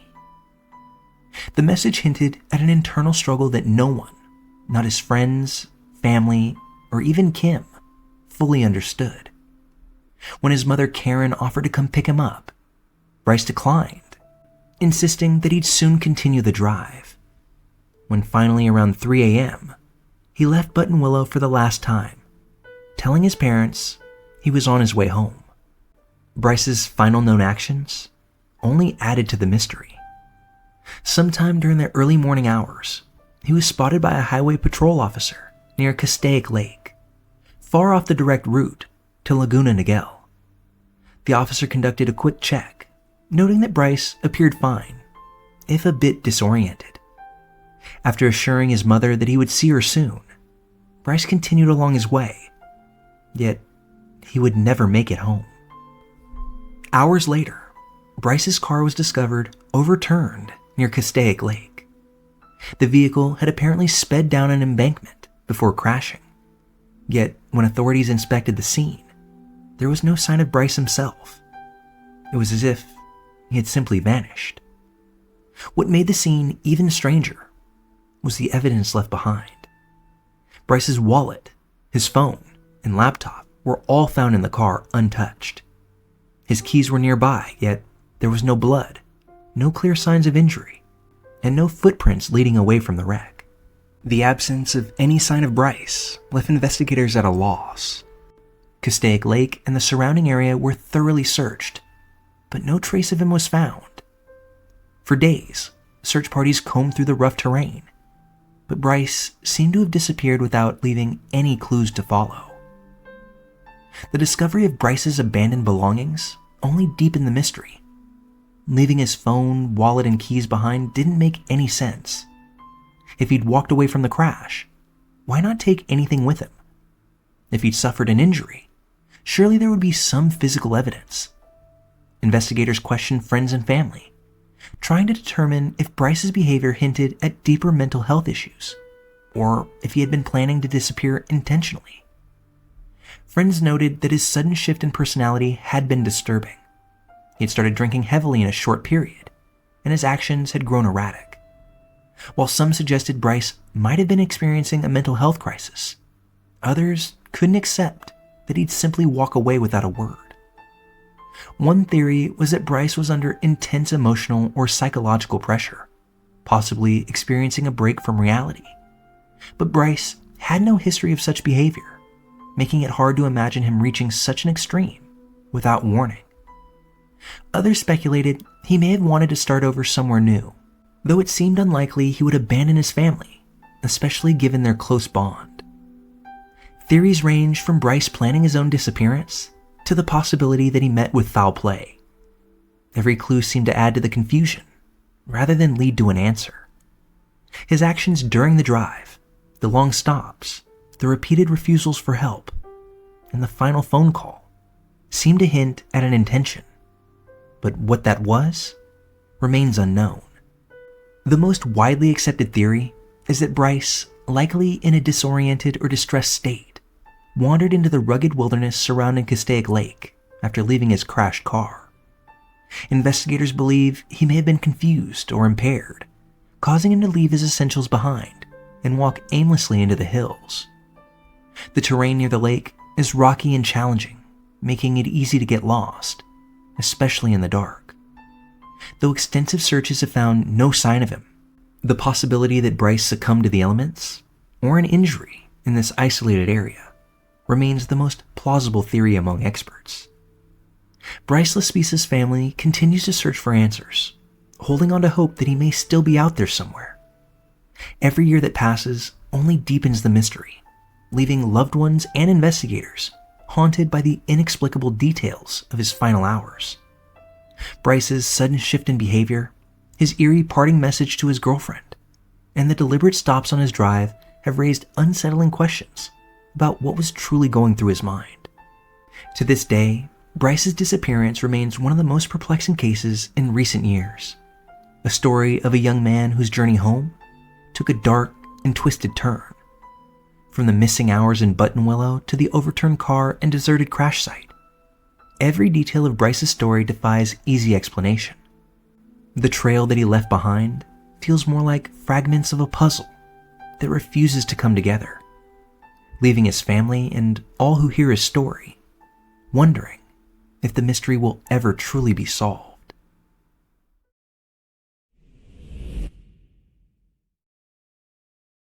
From the mysterious disappearance of Bryce Lespisa, we turn now to a different type of unsolved mystery, a case of a child who vanished in the wilderness in 1999. Despite the passage of time, the circumstances of his disappearance have only grown stranger. This is the story of Jared Atadero. In October of 1999, 3-year-old Jared Atadero joined a group of family friends for a hike in Colorado's Roosevelt National Forest. It was meant to be an exciting day outdoors, filled with exploration and fresh mountain air. But only a few hours into the trip, Jared would vanish without a trace, disappearing into the dense forest in an instant. Search efforts involving hundreds of volunteers scoured the wilderness, but no trace of Jared was found. For years, his family was left with no answers, until a shocking discovery in 2003 raised disturbing questions about what had happened in the forest that day. However, these new findings would only stoke the flame of mystery. Jared Atadero's father, Alan, owned a lodge near the Poudre River in Colorado, where he raised Jared and his sister in a close-knit community of friends and nature lovers. On October 2nd, 1999, a group of family friends planned to hike Big South Trail in Roosevelt National Forest, a trail known for its beautiful but rugged terrain. Alan, trusting the adults, allowed Jared to go along, assuming the group would keep a close eye on him. It was a decision that would weigh on him heavily in the years that followed. The group set off in the morning, with Jared tagging along, excited to be part of the adventure. As they made their way along the trail, Jared began to run ahead, thrilled by the sights and sounds of the forest. Some hikers reported that he was chasing after a couple walking ahead on the trail. But within minutes, he was out of sight. The adults quickly realized he was gone and began to search frantically. Despite combing the area for any sign of the young boy, Jared seemed to have vanished into thin air. The group notified Alan, and as soon as they could, search and rescue teams arrived to assist. What followed was one of the most extensive searches the area had ever seen. The response to Jared's disappearance was swift and large-scale, with more than 200 volunteers, search and rescue teams, and bloodhounds covering the rugged terrain around Big South Trail. The area was challenging, with steep, rocky cliffs, dense forest, and fast-flowing rivers cutting through the landscape. Rescuers worked around the clock, braving worsening weather conditions as rain began to fall, making the trails even more treacherous. Temperatures dropped sharply, further complicating the search effort and increasing concerns about Jared's survival. Despite their efforts, searchers found no trace of Jared. The trail he was last seen on yielded nothing. No footprints, no pieces of clothing, no clues to indicate where he might have gone. Bloodhounds trained to pick up even faint scents were brought in but failed to find any trail, as if Jared had been swallowed up by the forest around him. Experts familiar with search and rescue efforts were baffled. Normally, some sign, however small, would emerge in cases like this. Even nearby rivers and creeks were searched for any sign that Jared might have fallen in. But these searches came up empty. The fact that searches turned up nothing led to speculation running rampant. Some theorized that Jared might have been taken by a predator, though no claw marks or blood were found on the trail. Others wondered if he had simply wandered far off, but the forest's dense terrain would have made it difficult for him to get far in such a short amount of time. The days stretched into weeks as hope began to wane. Jared's family was left devastated, with only haunting questions and a deepening sense of tragedy. Years passed without any word of Jared, until 2003, when two hikers made an unsettling discovery not far from the Big South Trail.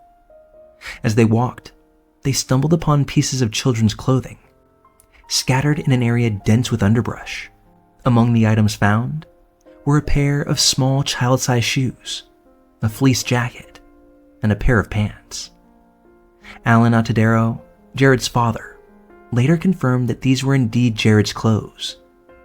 But the condition of the items only served to confuse him, as well as investigators. Jared's shoes, oddly enough, looked almost new.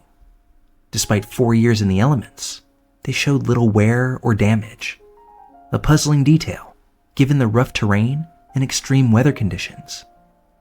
Even more perplexing was the fleece jacket, which, while faded, was still largely intact. However, Jared's pants were discovered turned inside out, a detail that struck everyone as strange. Why would a child's pants be inside out? And how had the clothing remained so well preserved after years in a remote wilderness? This reappearance of Jared's belongings raised more questions than it answered.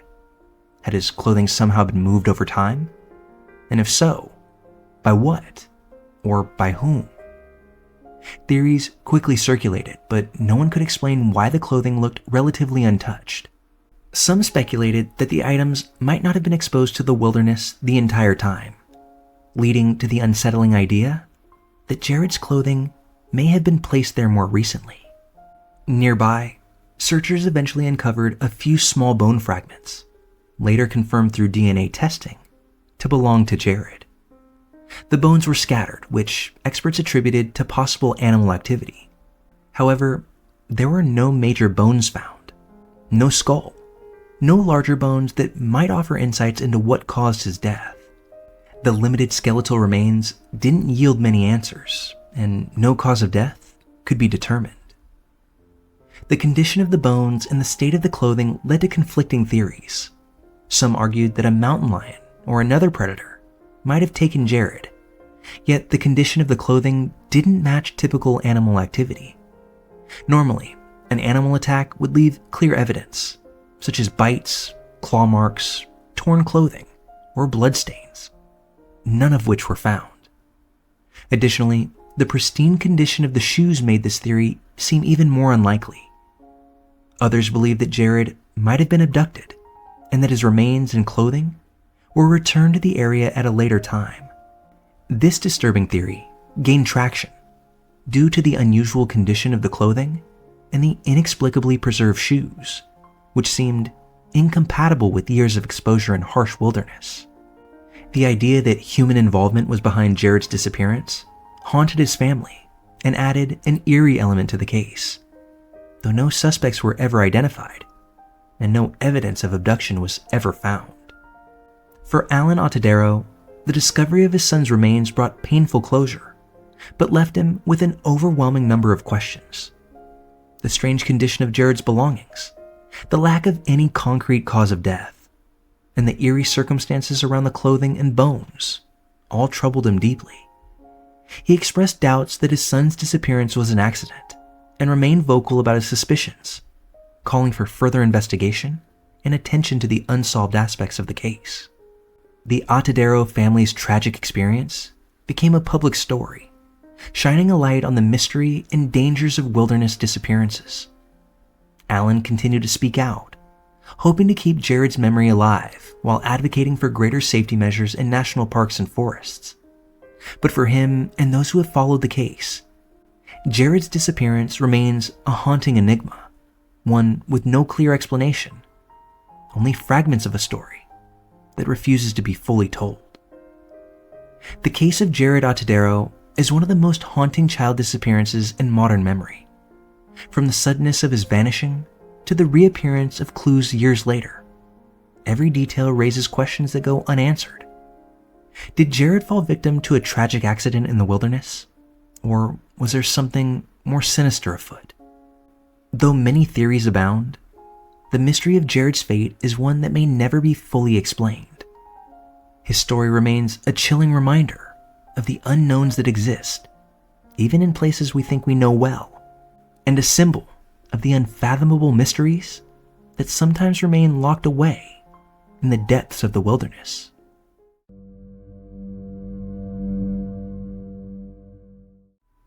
In August of 2003, 35-year-old Dr. Hitoshi Nakaido was a surgical resident with a bright future ahead of him.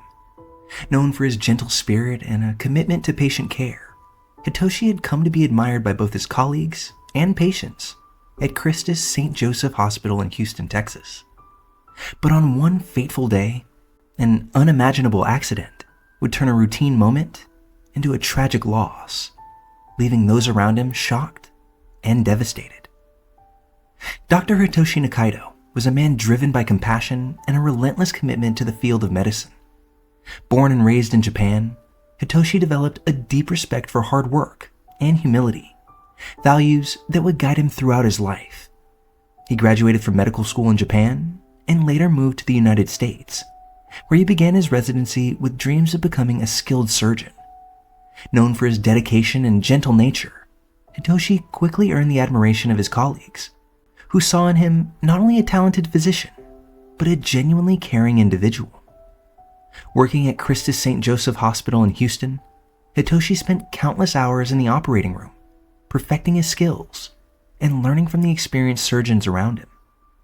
His patients often spoke of his kindness and his calming presence, and his peers noted his humility, hard work, and a dedication to his craft. His life was centered on his purpose of making a difference, and his future looked as promising as ever.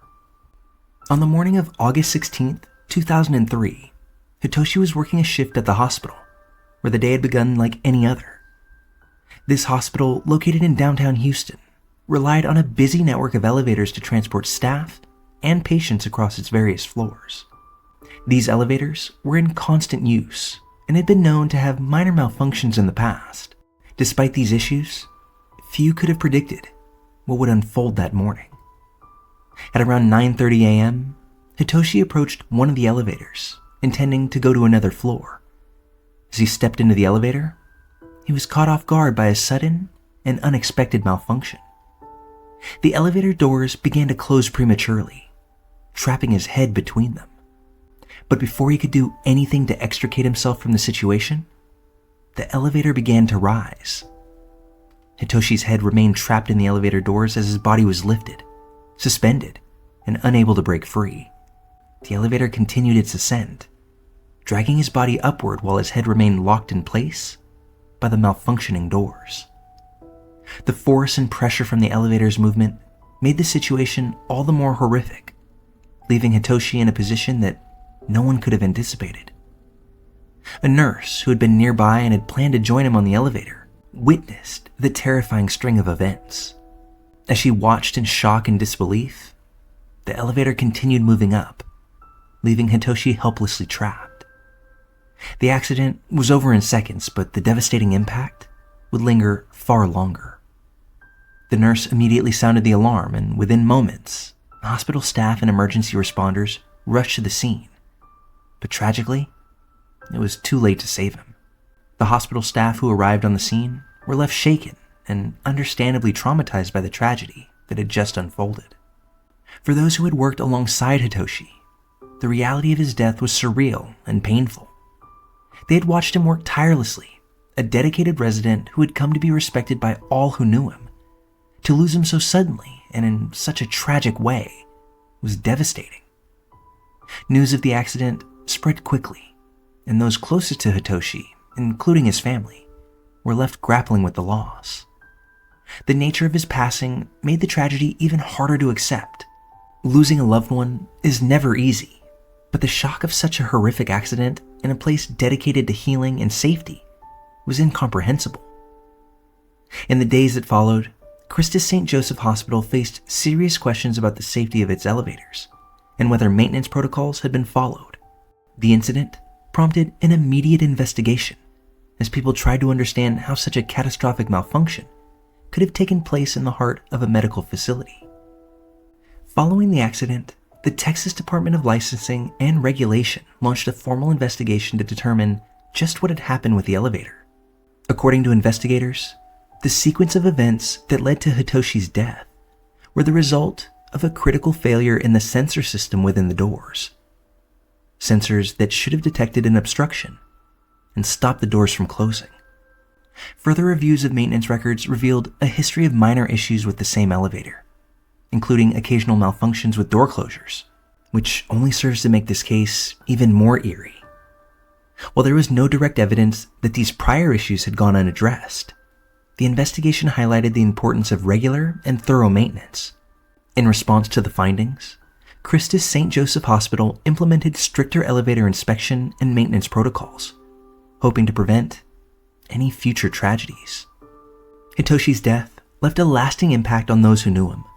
His family, friends, and colleagues were left to remember a man who had dedicated his life to helping others. Described as a driven young doctor, Hitoshi's presence was felt deeply within the hospital community. Colleagues remember him not only as a skilled resident, but as a compassionate and genuine soul who treated everyone with kindness and respect. In the aftermath, many who knew Hitoshi shared stories about his character and his devotion to his work. They spoke of his calm, easygoing demeanor, his tireless commitment to patient care, and his humility in an often demanding field. He was remembered as a doctor who went above and beyond for his patients, and whose warmth touched the lives of all those he worked with. Though he was taken far too soon, Hitoshi's memory lives on among those who knew him, serving as a reminder of what it means to be a healer in the truest sense of the word. Hitoshi's tragic passing underscored the importance of safety in environments meant to protect and heal. His death highlighted the potential dangers of overlooking routine maintenance and the critical role that safety checks play in preventing unforeseen accidents.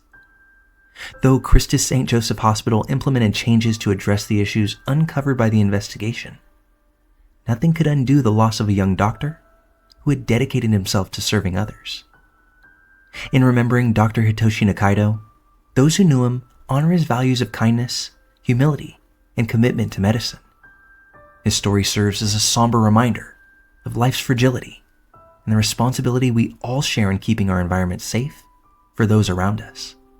Dr. Nakaido's life and work may have been cut tragically short, but his legacy endures, encouraging all who hear his story to carry forward the compassion and dedication that he embodied.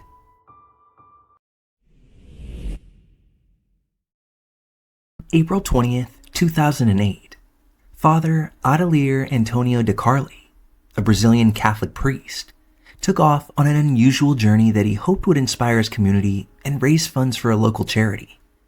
Known for his adventurous spirit and deep dedication to his faith, Father de Carli had planned a daring feat, a flight across the skies with nothing but a cluster of colorful helium balloons.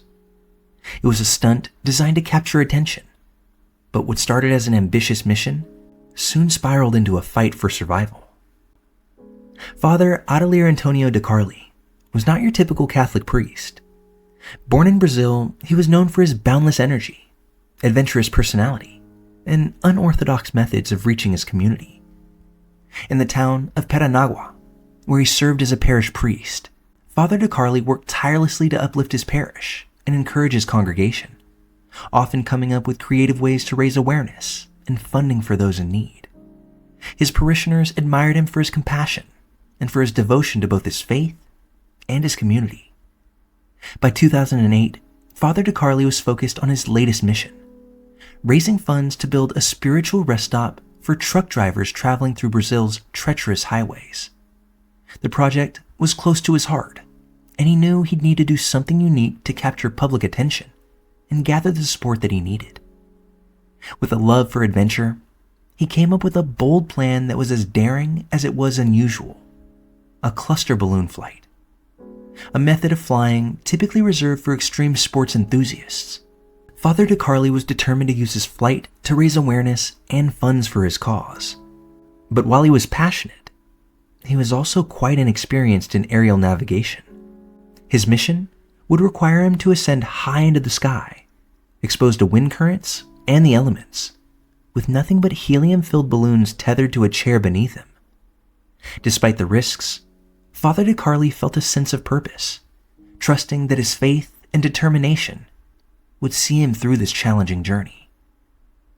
On April 20th, 2008, a crowd gathered in Paranagua to watch as Father DeCarli prepared for takeoff. The bright cluster of helium balloons stood out vividly against the sky, and his supporters cheered as he climbed into a simple rig seat and began to rise.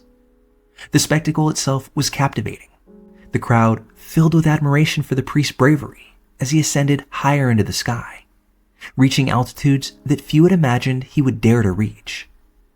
Despite his optimism, Father DeCarli encountered complications soon after he began his journey.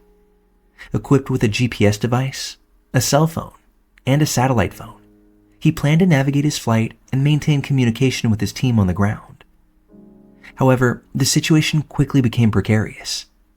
He struggled with the GPS, which he later reported was difficult to use, and as he drifted higher, strong winds began to push him farther from his planned route.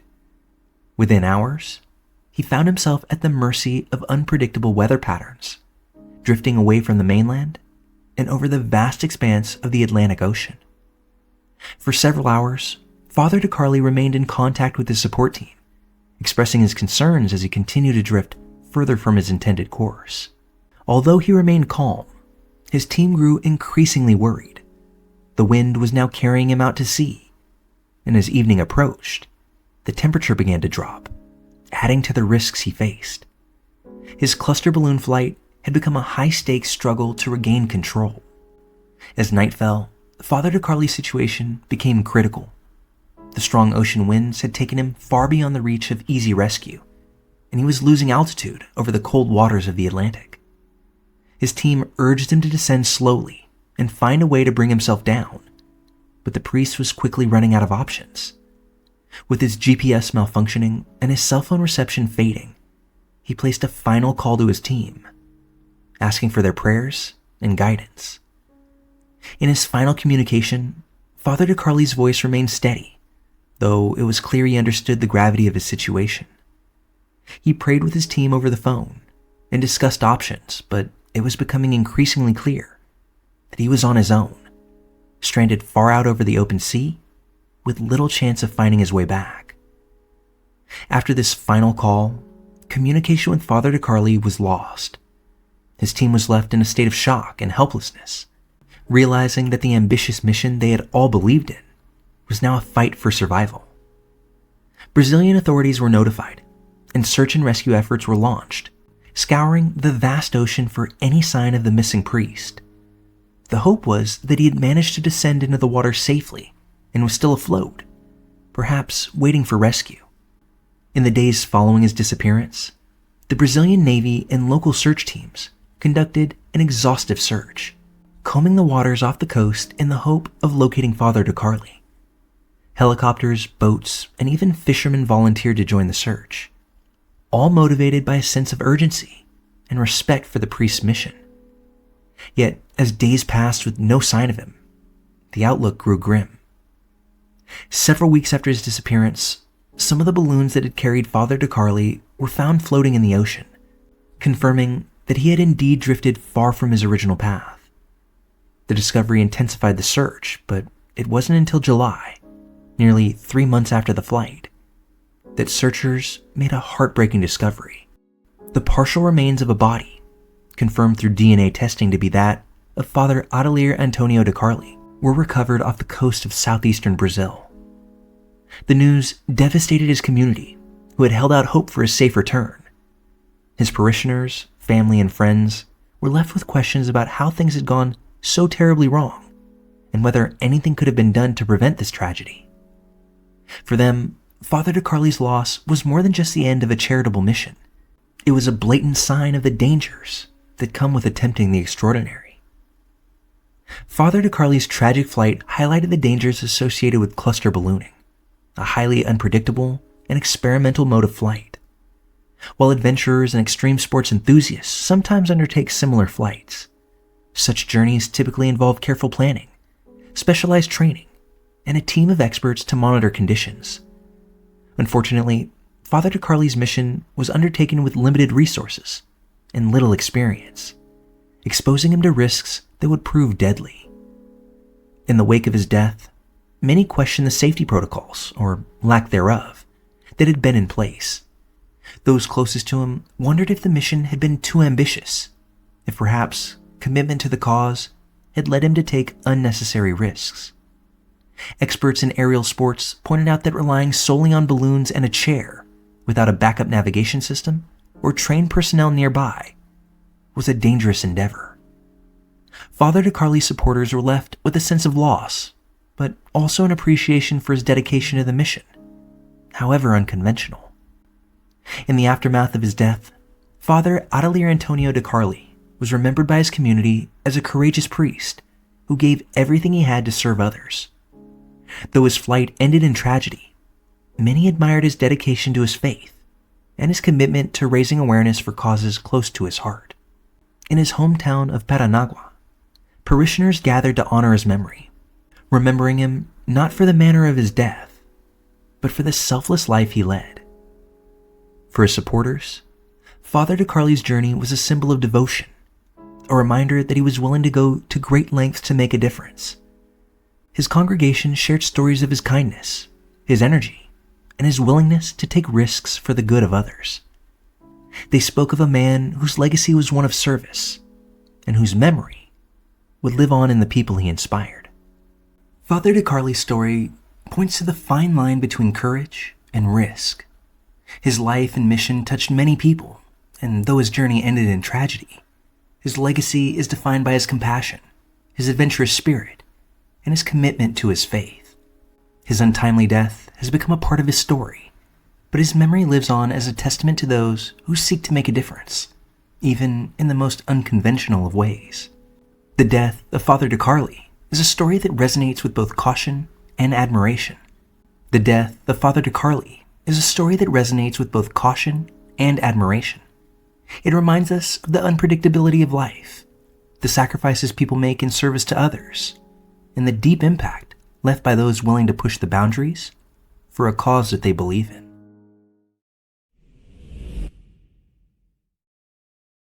Mark Fidrich, affectionately known as the Bird, was a baseball icon who captured the hearts of fans with his unfiltered joy for the game. Famous for his quirks and genuine enthusiasm, Fidrich's career with the Detroit Tigers was short-lived, yet unforgettable. But after leaving the baseball field for a quieter life on his farm, Fidrich met a tragic and unexpected fate while working on his equipment. An accident that stunned all those who remembered him as a vibrant force in sports. Mark Fidrich burst onto the Major League Baseball scene in 1976 as a 21-year-old rookie pitcher for the Detroit Tigers. His charisma and unconventional style, including talking to baseballs, smoothing out the mound with his hands, and celebrating each play, quickly earned him the nickname The Bird for his resemblance to the Sesame Street character Big Bird. Fidrich became a fan favorite almost overnight, and his enthusiasm lit up the league. That same year, Fidrich posted a remarkable 19-9 record, led the American League with a 2.34 ERA, and threw 24 complete games, an achievement that brought him Rookie of the Year honors and a second-place finish in Cy Young Award voting. He was a sensation, bringing crowds to stadiums around the country just to see him pitch. Yet despite his impressive start, injuries soon plagued him, and by 1980, his major league career was over. He retired from baseball but remained a beloved figure in sports, remembered for the joy he brought to fans and his unapologetically unique approach to the game. Fidrych returned to Northborough, Massachusetts, and settled into a life that matched his hard-working spirit.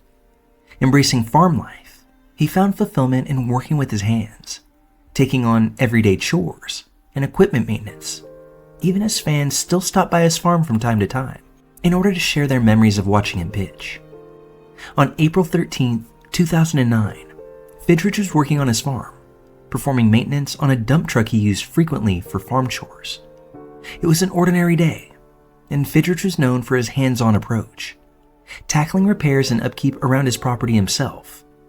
This day, however, would take a tragic turn that no one could have anticipated. The truck he was working on had a power takeoff shaft, which is a part of the engine that transfers mechanical power to auxiliary equipment, such as hydraulics or dump bed functions. While useful, the power takeoff shaft is a powerful and dangerous mechanism, and accidents involving it can be severe if proper precautions aren't taken. On this day, as Fidrych lay underneath the truck inspecting its parts, his clothing somehow became entangled in the spinning PTO shaft. The machinery pulled him in almost instantly, trapping him under the vehicle in a horrific sequence. With his clothes tangled tightly around him and the machinery continuing to turn, Fidrych had no way to free himself. The power and the force of the shaft kept him pinned in place, leaving him unable to break loose. Despite his best efforts, Fidrych was left immobilized, with no one nearby to hear his calls or provide assistance. Though the accident itself happened in the blink of an eye, it's likely that it took Fidrych several painstaking minutes before ultimately succumbing to asphyxiation. Later that afternoon, a friend arrived at the farm and approached the truck, only to discover the unthinkable. Fidrych was found unresponsive, still trapped beneath the vehicle in the same position where he'd been performing his repairs. The friend immediately called emergency responders, but it was already far too late. The vibrant pitcher who had once been a baseball icon had tragically lost his life in an accident that no one could have foreseen. The shocking nature of Fidrych's death reverberated through his small community and far beyond. Known for his humility and willingness to engage with fans, Fidrych was beloved by those who remembered him as the Bird, the cheerful pitcher who brought joy to the game. Learning that he had passed in such a devastating manner struck a chord with baseball fans, former teammates, and friends who had continued to hold him in high regard. News of Fidrych's passing quickly reached the baseball community, sparking an outpouring of grief from fans and former players alike. Many remembered him not only for his incredible talent, but for the personality he brought to the sport, a refreshing authenticity that made him one of baseball's most unforgettable figures. As fans reflected on his legacy, they mourned the loss of a man who had lived life on his own terms, both on and off the field. In the days following his passing, people who had known Fidrych, even if only briefly, shared stories of his kindness and humor. He remained a unique figure who saw no need for celebrity. He was happiest working with his hands and living the quiet life on his own farm. While he may have left the major leagues long ago, his time in baseball continued to resonate, and the memories he left behind were cherished by all who had seen him play. Though his life was tragically cut short, Mark Fidrych is remembered not for his final moments, but for the spirit he brought to baseball and the life he embraced afterward. The Bird lives on in the memories of fans who watched him pitch, captivating audiences with his boundless enthusiasm and sense of fun. His legacy remains one of authenticity, humor, and a life fully lived, both on the field and from the quiet farm that he called home. For those who witnessed his magic, Fidrych will always be remembered as a young, vibrant pitcher who made baseball a little more joyful, a little more unexpected, and a lot more human.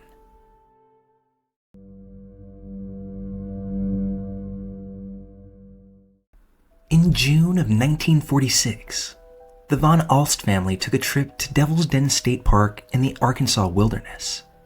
The park, known for its rugged cliffs, dense woods, and winding trails, offered an ideal backdrop for families seeking a bit of adventure and relaxation. For the Von Alsts, this was a chance to bond, to enjoy the outdoors, and to let their 3 children, eldest David, youngest Anne, and middle child, Catherine, explore nature under their watchful eyes. 8-year-old Catherine, spirited and full of curiosity, was especially excited. That afternoon, the family set up camp, and Catherine, as always, was eager to roam. She was only steps away from her parents as she explored the area around their site, her parents keeping a comfortable eye on her as they organized for the evening. Nothing was out of the ordinary. It was a typical summer day filled with the sounds of wind in the trees and the occasional laughter as Catherine entertained herself nearby. And then, in an instant, Catherine was gone. One moment, she had been just a short distance from her family, and the next, there was only empty space where she had been. No sounds, no cries, no footprints leading away, just an eerie silence that seemed to settle over the campsite. Her parents quickly called her name, expecting her to appear laughing from behind a tree or a nearby boulder. But after several minutes, there was no response.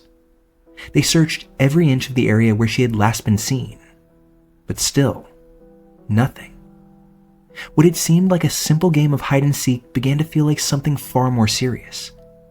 The Von Alsts frantically scoured the area, shouting Catherine's name and moving in circles around the campsite, but not a single trace of her could be found.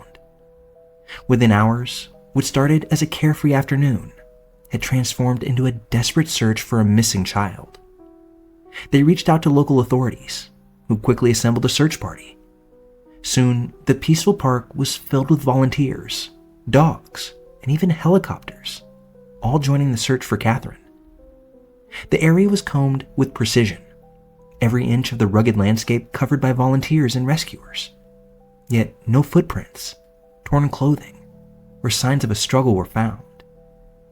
Devil's Den State Park, with its deep woods and rock formations, could be treacherous, especially for a child, and the rescuers knew that every minute counted. Despite exhaustive efforts, however, Catherine seemingly disappeared without leaving a single clue behind. Days passed, and as hope dwindled, some began to wonder if Catherine had simply disappeared into the unknown, another victim claimed by the mystery of the wilderness. 6 days later, just hours before the search was to be called off, a volunteer stumbled upon something extraordinary and utterly unexpected. There, 30 miles from where Catherine had last been seen, standing near the entrance of a cave, was a young girl. It was Catherine Von Alst. She was alone, barefoot, and covered in light scratches, yet she appeared calm and remarkably unhurt. Her clothes were torn from days spent in the wilderness, but her spirit was seemingly unaffected. She looked at the rescuers with a strange composure about her, as though her disappearance had been nothing unusual. The search team, expecting a scared and frail child, was stunned by her appearance, and even more so, by her calm demeanor. After days without food, shelter, or water, Catherine should have been weak, even dehydrated. But she seemed unharmed, as if the ordeal had barely touched her. And there was something else. When asked how she had traveled so far, how she had survived alone in the woods for nearly a week, Catherine had no answers. She couldn't remember anything about her journey. In fact, she couldn't recall being scared or feeling lost. She remembered nothing but brief moments inside the cave, as if the days had passed in a blur. Her parents and the searchers were relieved beyond measure, but the mystery of Catherine's disappearance lingered.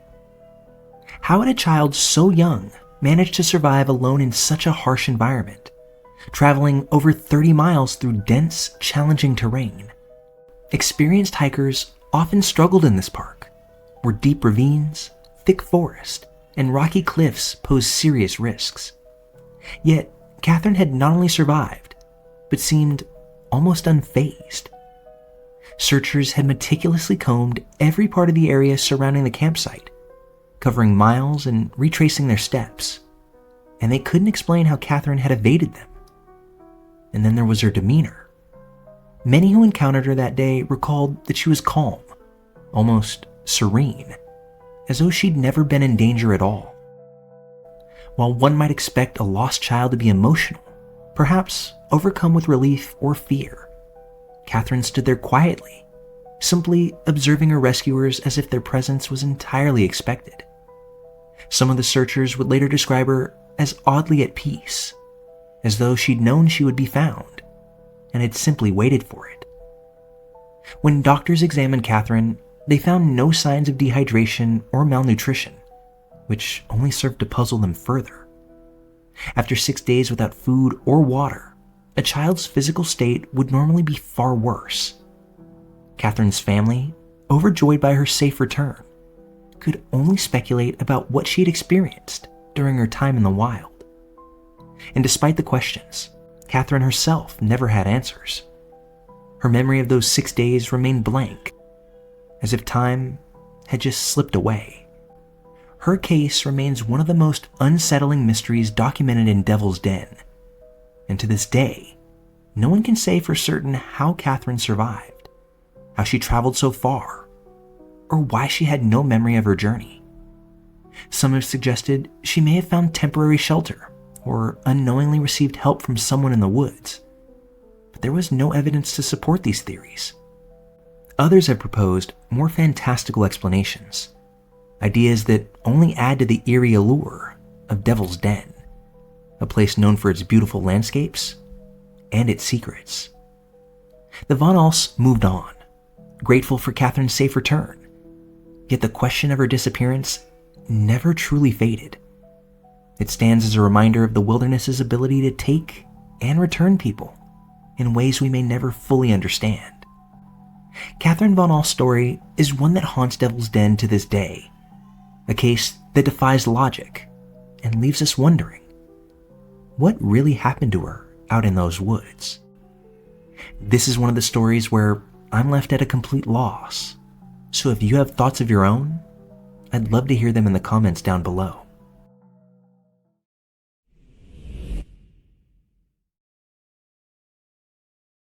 In October of 2009, the Jamison family set out on what should have been a simple trip into the Oklahoma wilderness. Bobby Jamison, his wife Sherilyn, and their 6-year-old daughter Madison were headed into the remote hills of Red Oak, Oklahoma, seemingly interested in purchasing a plot of land to live a more rural, self-sustained life. The family, known for being a bit private, was excited by the idea of a fresh start away from their everyday lives. But just days after they left, a series of unsettling discoveries would reveal that something had gone terribly wrong.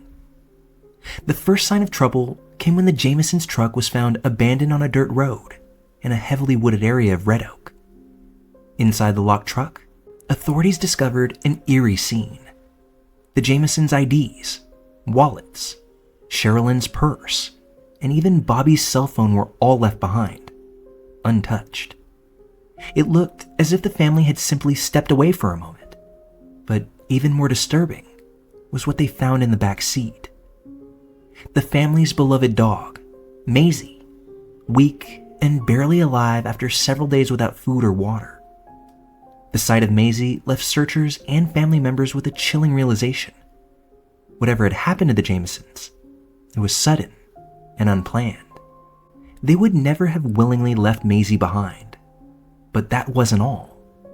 Inside the truck, in plain view, was a bank bag containing $32,000 in cash, an amount that shocked investigators, as the Jamisons were not known to carry large sums of money, nor were they particularly wealthy. Why would they leave this behind? And what were they doing with such a significant amount of cash in the first place? The questions only multiplied as the days passed. Search teams combed through the rugged hills and thick forests surrounding the area where the truck had been found. Despite deploying helicopters, search dogs, and a team of volunteers, there was no sign of Bobby, Sherilyn, or Madison. No footprints leading away, no campfire remains, nothing to suggest where they might have gone. As each search day ended without answers, the case of the missing Jamison family became more disturbing, with theories ranging from a tragic accident to something far darker. Months dragged on with no new leads, and it seemed the mystery would remain unsolved. But then, in November of 2013, 4 years after the family disappeared, a hunter in the woods stumbled upon skeletal remains, found in a remote spot nearly 3 miles from where the truck had been abandoned. The bones were scattered across the rough terrain, as though they had been left there purposefully. When authorities arrived and examined the remains, they confirmed the worst fears. It was Bobby, Sherilyn, and Madison Jamison. The discovery only deepened the mystery, though. The condition of the remains offered few clues. There were no signs of trauma, no obvious causes of death. The medical examiner could not determine how the Jamisons had died, or how their remains had ended up in such an isolated, hard-to-reach area. How did a young family, carrying such a large sum of cash, vanish without leaving a single clue in their wake, only to be found years later, miles from their last known location? Then there were the strange details that emerged in the weeks leading up to the family's disappearance. Friends and relatives recalled Bobby and Sherilyn acting unusually paranoid. According to some, Bobby had confided that he believed their home was haunted, claiming to see apparitions of spirits that he said would speak to him. Sherilyn, too, had become increasingly interested in spiritual practices, allegedly keeping a witch's Bible and dabbling in occult beliefs. Was the family's interest in the paranormal just a quirky hobby, or was it connected somehow to their disappearance? Adding to the mystery, authorities found a strange message scrawled on a storage container on the Jamisons' property. The message read, "3 cats killed to date by people in this area. Witches don't like their black cats killed." Whether this was simply a sign of Sherilyn's frustration or a sign of something more sinister, investigators could never say, but it certainly raised eyebrows. One of the most chilling discoveries was a home surveillance video recorded just days before they disappeared. In the footage, Bobby and Sherilyn are seen moving back and forth between their house and truck, repeatedly loading items with an almost robotic, trance-like focus. They don't speak to each other, or even acknowledge each other's presence. At one point, both seem to pause, as if in deep thought, staring off into the distance. Their movements were described by some as being zombie-like. Theories abound. Some believe the Jamisons were victims of foul play, perhaps targeted for their large sum of cash. Others suggest they were involved in something they didn't fully understand. Maybe they crossed paths with someone or something dangerous. There were rumors about drug involvement, even whispers of cult activity in the remote hills of Oklahoma. However, no evidence of drugs or cult connections was ever found.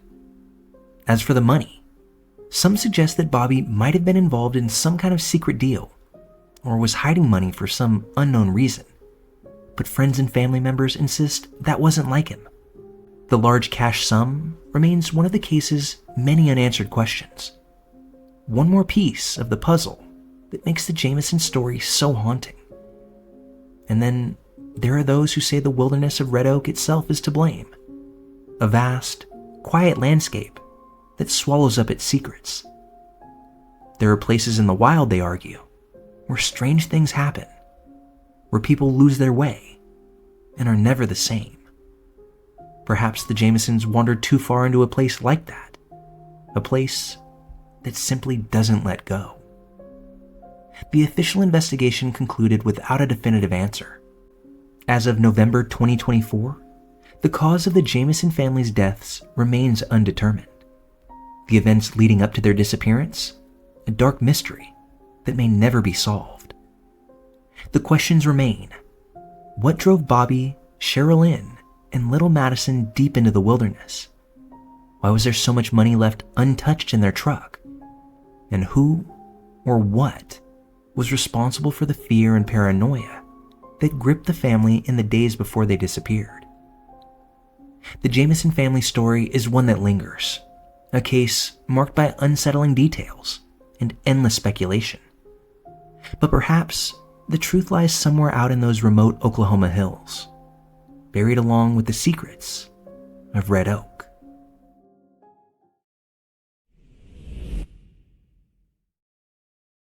On July 18, 2007, Barbara Bullock, a vibrant and adventurous 55-year-old woman from Corvallis, Montana, went hiking with a family friend in the Bitterroot Mountains, a scenic and challenging stretch of wilderness known for its rugged beauty and deep, untouched forests. Barbara was no stranger to this terrain. She and her husband had spent countless days hiking and camping in these mountains, and she was confident, even at ease, on the trails. The day was meant to be a relaxed outing, just a short hike to enjoy the summer sun and the sweeping views of the Montana wilderness. Barbara and her friend, Jim Raymaker, set out on a popular trail just a few miles from where she lived. The trail led to Bear Creek Overlook, a stunning vantage point overlooking the deep valleys and rolling hills of the Bitterroot Range. It was a beautiful day, clear skies, mild temperatures, and quiet.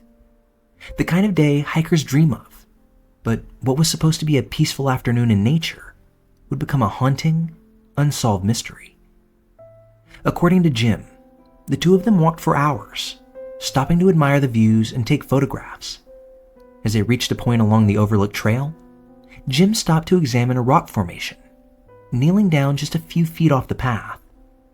Barbara, he recalled, was only a few steps ahead of him, well within sight. Yet when he looked up from his spot just seconds later, Barbara was gone. Jim searched the trail, expecting her to have stepped behind a tree or taken a short path out of view, but there was no sign of her. He called her name, waiting for a response, for her voice to call back, but there was only silence. He retraced his steps, scanning the trail and calling out, but still, nothing. Only minutes had passed, and already, a sense of dread was growing. Barbara, a woman he had seen only moments before, had somehow vanished. Jim continued searching, moving further down the trail, looking in every direction. But the eerie silence remained. He knew Barbara wouldn't have wandered off. She was too experienced, too familiar with the area to make a mistake like that. After searching for what felt like hours, Jim hurried back down the trail to find help. Soon, local authorities and search and rescue teams were on the scene, beginning what would become one of the most exhaustive search efforts in the history of the Bitterroot Mountains. For days, teams combed the trail, scouring every inch of terrain for signs of Barbara. Dogs were brought in to track her scent. Helicopters scanned from above, and dozens of volunteers joined the search. But not a single clue was ever uncovered. No footprints, no pieces of clothing, no disturbed foliage, nothing. It was as if Barbara had been plucked from the mountainside, leaving not a trace behind. The searchers, many of whom were experienced in mountain rescues, were baffled. They knew the terrain well and understood the risks of the Bitterroots, yet Barbara's disappearance defied all logic. Then there was the unsettling detail of Jim's account. He had been only feet away from her, close enough to hear if she'd called out, close enough to see if she'd moved in any direction. How could someone disappear so completely, so suddenly, out in open space?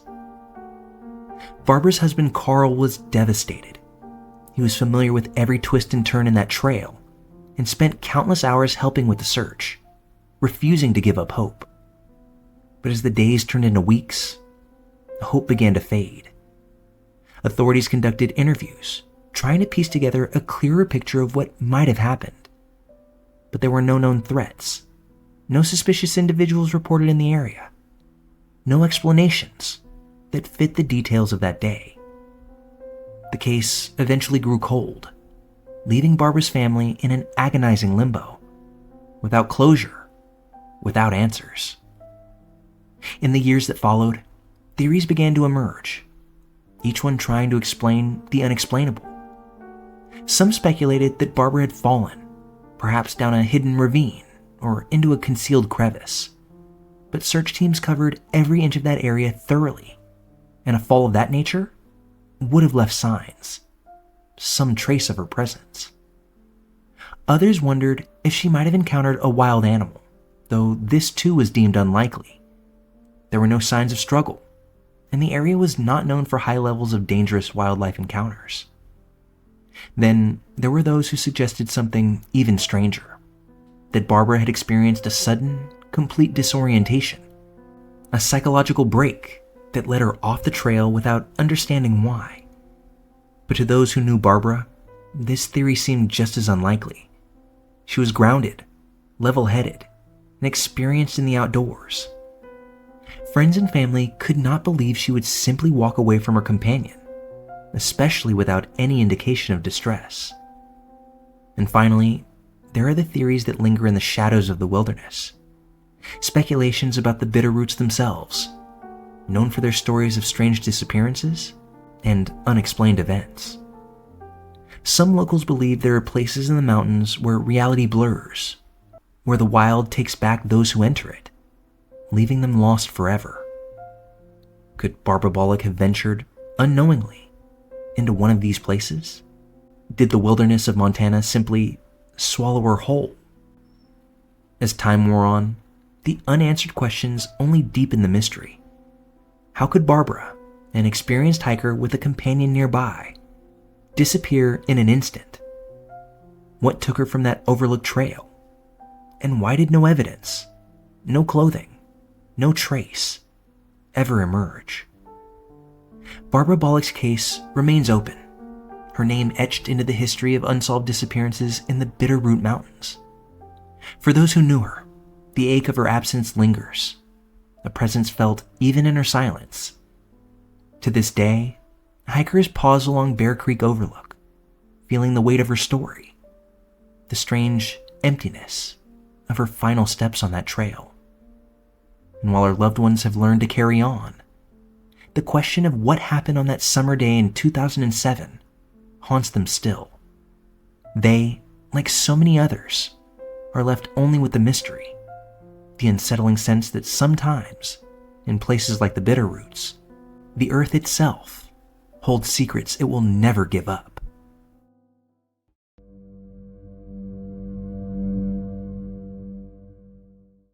I don't even know how to start this, so I'll just dive in.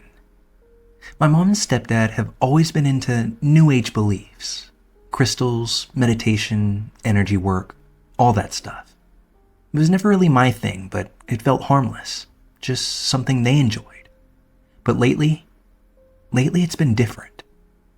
They've gotten involved in some kind of support group, if you can even call it that. I don't know who these people are, and every time I try to ask questions, they go quiet, act secretive, and refuse to say any names. They won't even tell me what organization this is. I've tried searching online, but New Age cult leads me down a rabbit hole that gets nowhere. Then, this past Monday, things took a turn I never saw coming. My mom and stepdad sat all 5 of us kids down, my 4 younger siblings and me. They announced, out of nowhere, that we're moving by the end of the month. And not just moving houses or changing schools. They're uprooting us completely, taking us to what they called a more stable location inside a spiritual community. Apparently, they're planning to pull all of us out of school to enroll in some mind awakening school.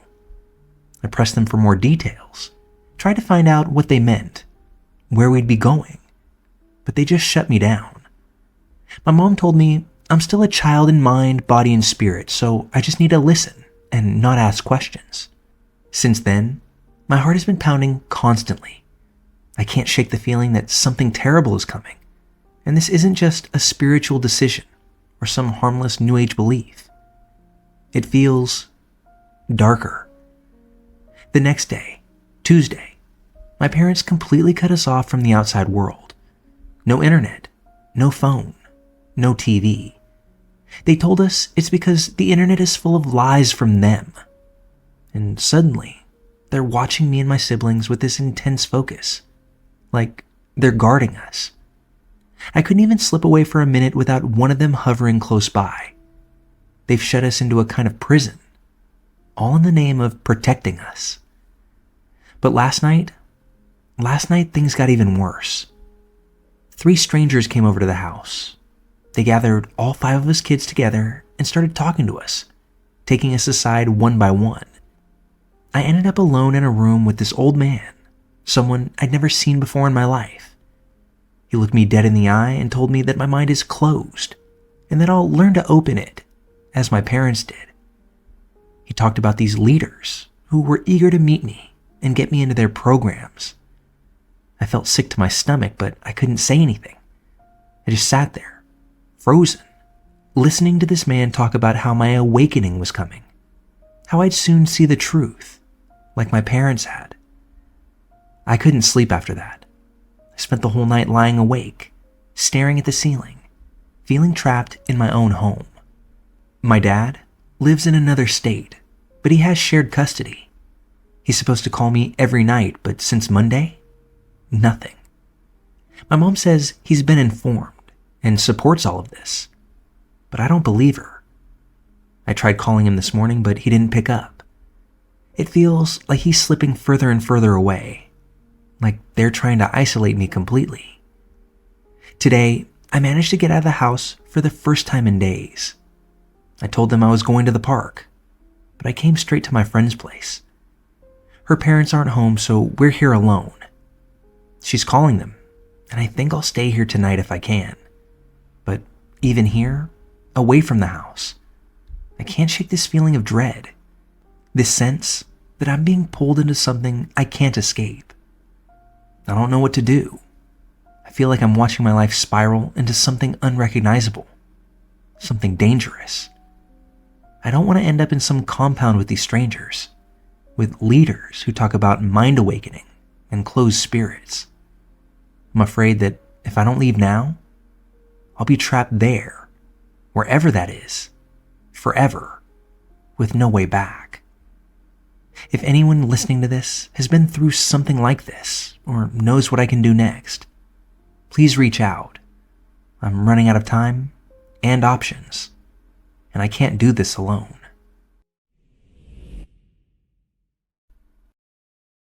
Three years ago, I thought I'd found an amazing church. I'd never been a big religious person. Actually, I used to be the kind of person who made fun of Bible thumpers when I was younger. But during college, after the loss of a few close family members, I felt a pull to explore spirituality and find some kind of connection with God. The timing couldn't have been better because not long after, I ended up at a new school and a new job. That's where I met Joanna. From the start, we clicked instantly. We were both majoring in the same field, shared a passion for music, and could talk for hours about just about anything. After 6 months of hanging out regularly, I started noticing some odd things about her. For one, I rarely saw her on weekends. She'd always tell me she was busy with her church and youth group.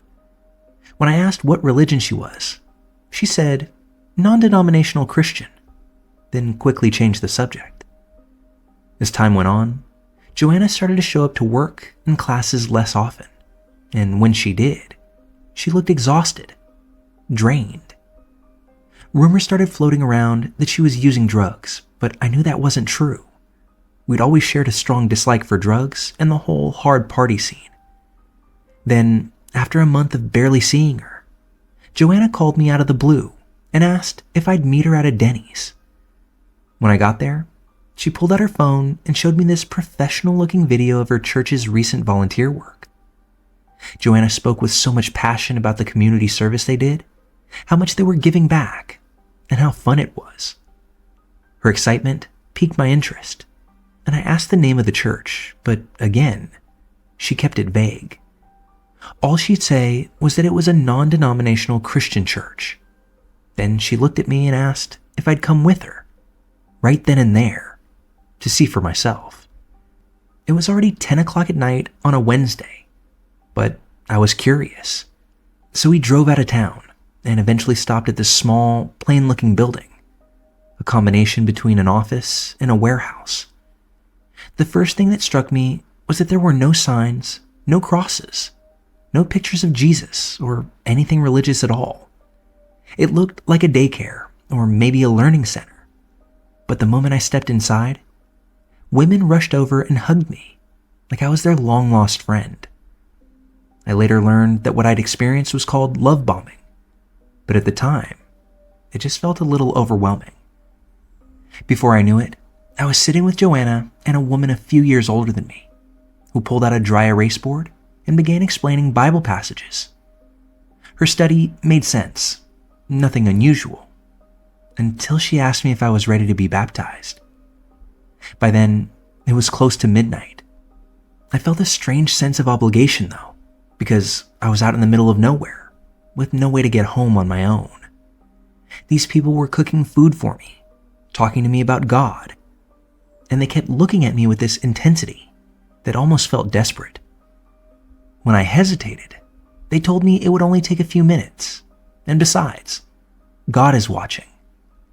They warned me that having heard the truth, my soul would be in danger if I didn't follow through, that I might be lost forever, condemned to an eternity separated from God. I know how it sounds, but I agreed. I was pressured, alone, and I felt trapped. They took me into a bathroom, handed me a white robe, and told me to change. When I came out, they led me to a small bathtub where a man, apparently the pastor, waited. He was a small, older man, and he told me not to be nervous, that the water was warm.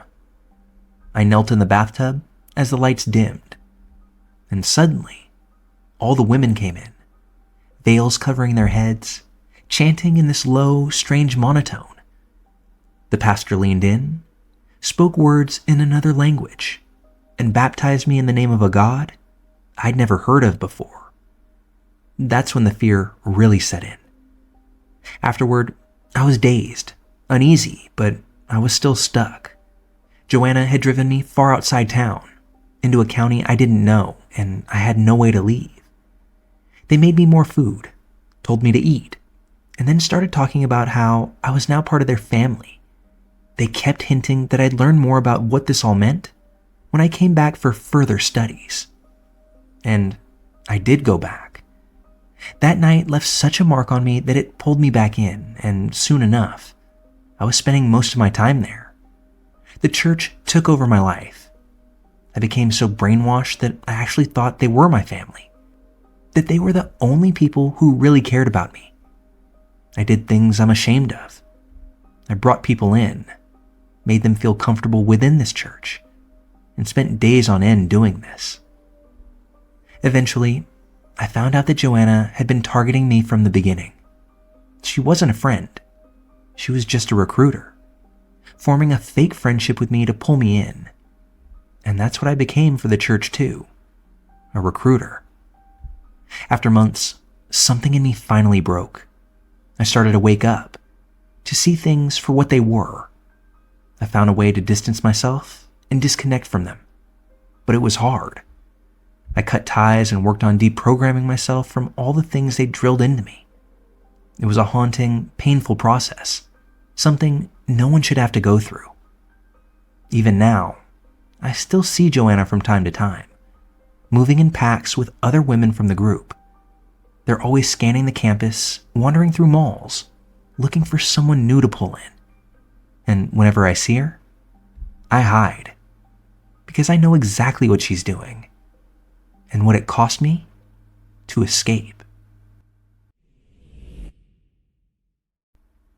I'm a 28-year-old woman, and I've lived in the same apartment for the past 4 years. It's been a decent place, and until recently, I had no issues with my neighbors. The couple directly above me, both in their 30s, moved in about 3 years ago, and we'd hardly exchanged a word, let alone had any problems. But about 6 months ago, I started noticing some changes in their behavior. At first, it was subtle. A few days a week, I'd hear music with heavy bass paired with rhythmic thumping. I figured they'd bought an exercise bike or were really into working out. Sometimes, though, the jumping would get so intense that my overhead light fixtures would start to shake. The odd part was that it didn't stop. It was happening more frequently, almost daily, and always between 8 and 10 in the morning. I also noticed they'd had a lot of things removed from their apartment. Good quality furniture, appliances, things that seemed like they'd be hard to part with. But I told myself it was none of my business. Then, about 3 weeks ago, things escalated. It was like they were throwing some kind of mini rave in their apartment. Loud, pulsating music filled my living room, almost as if the speakers were in my unit, and the thumping felt like a stampede. I could feel every beat, every stomp, shaking my light fixtures and rattling my cabinets. The music was strange, a mix of new age sounds, trance beats, and, weirdest of all, a male voice chanting things like, "Rebrand yourself, surrender yourself." Each chant seemed to be answered by loud stomping from everyone in the room. It didn't take long for me to start recording audio on my phone, just in case things got worse. Then, just this week, I came back from a short trip and discovered something much worse than noise. The ceiling in one corner of my bedroom had started to collapse. Chunks of plaster had fallen, and there was a small pool of water on the floor. I immediately called my building superintendent, who came over and took one look at the damage. He was not happy. As he inspected the damage, he told me something unsettling. Apparently, the woman and the couple above me had been working with some people, doing what he described as workshops on their private patio, which, as it turns out, sits directly above my bedroom. From his apartment window, he'd seen them dancing, jumping, and performing what he called dirt rituals out there on a weekly basis. They would dance to music, stomp around, and spread some kind of dirt or other substance all over the patio. The super suspected that this dirt was mixing with rainwater, leaking through the wooden patio boards, and putting extra weight on my ceiling. He said he'd have to confront the couple and ultimately get a contractor to tear up the patio and clean out whatever was seeping through. I could hear their conversation from my room, and I could tell the woman was defensive and sounded upset. Afterward, the super called me to give me a heads up, saying she might try to come down to my apartment and demand to see the damage. He warned me to not let her in, which left me feeling uneasy. Why wouldn't I let her in? Was she a threat? Later that day, the music started again, a little louder than usual. It almost felt like she was sending a message. So I mentioned the noise and stomping to the super and offered to send him the recordings I'd taken. He sounded almost desperate, begging me to forward them to the front office. From his tone, it was clear he wanted them evicted. I agreed. If I had to pick a side, it'd be the building over my bizarre neighbors. Not long after, I stepped out to run an errand, and the woman was standing outside, just staring at me as I passed. I ignored her. None of this was my fault. The next day, though, things got even stranger. I was returning from another quick errand, and this time, both members of the couple were standing outside. They followed me into the building and waited until I was opening my apartment door to approach me. With strange, forced smiles, they started questioning me about the ceiling. "Is it really collapsing?" they asked. "Did you notice it after the rain? Because our patio seems just fine." It was unsettling. They'd clearly been waiting for me, watching for when I left. I'd never even seen them enter together in all the time they'd lived there. I confirmed the damage, apologized for the inconvenience, and told them I hoped the repairs would be quick for everyone's sake. They seemed satisfied enough and left, but I couldn't shake the feeling that they were nervous about what the contractors might find under their patio. A few days later, the contractors came and they confirmed that there was in fact a mixture of dirt and sludge under the patio. But it didn't end there. A friend of mine did some online sleuthing and found out that my neighbor is involved with multiple ecstatic dance communities, some local, others international. Apparently, there's an entire network that hosts dance sessions, and they often synchronize their events with music streamed on YouTube. The deeper we looked, the stranger it got. One of these groups hosts mandatory 3-day events with rituals and admission fees upwards of $400. The darkest discovery? Some members from these local groups are involved with so-called compassionate death communities. I don't know if these affiliations overlap in any way, but knowing that there's an entire world tied to these strange rituals is unsettling. For now, my plan is to keep a low profile. My super is on board and ready to check on my dishwasher the next time there's a large event. But until then, I'll be here, piecing together the bizarre puzzle of ecstatic dance, compassionate death, collapsing ceilings, and mysterious dirt rituals happening just above my head.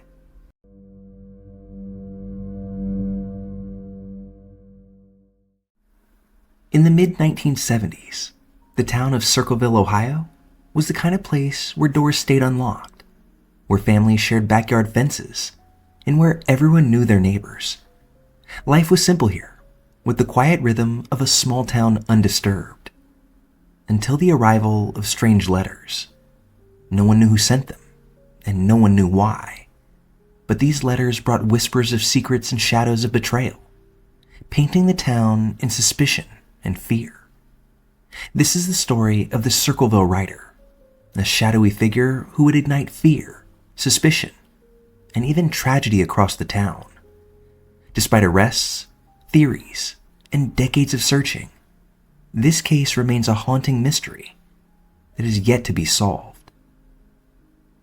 The first letters targeted school superintendent Gordon Massey, accusing him of having an affair with Mary Gillespie, a married school bus driver. The writer claimed to know about this alleged relationship in great detail and demanded that Massey confess to the school board. Then Mary herself received a letter. It warned her that she was being watched, told her to end the supposed affair, and threatened her family if she didn't comply.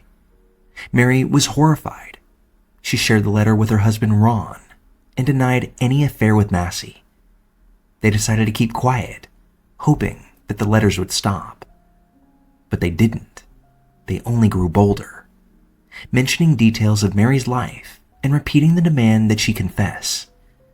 When Ron received letters of his own, the writer ordered him to expose his wife or face deadly consequences. Soon, phone calls began, and offensive signs appeared along Mary's bus route, even making explicit and threatening references to Mary's young daughter. Mary had initially suspected a fellow bus driver was behind this, a man named David Longberry. Longberry had shown romantic interest in her, which she had rejected. Mary, Ron, and Ron's sister Karen, along with her husband, Paul Freshour, all agreed to confront Longberry by sending him their own warning letter. And for a short time, it seemed to work. The letters stopped, but soon they returned, more relentless than before. Then, in August of 1977, a single phone call shattered any sense of safety the Gillespie family had managed to hold on to.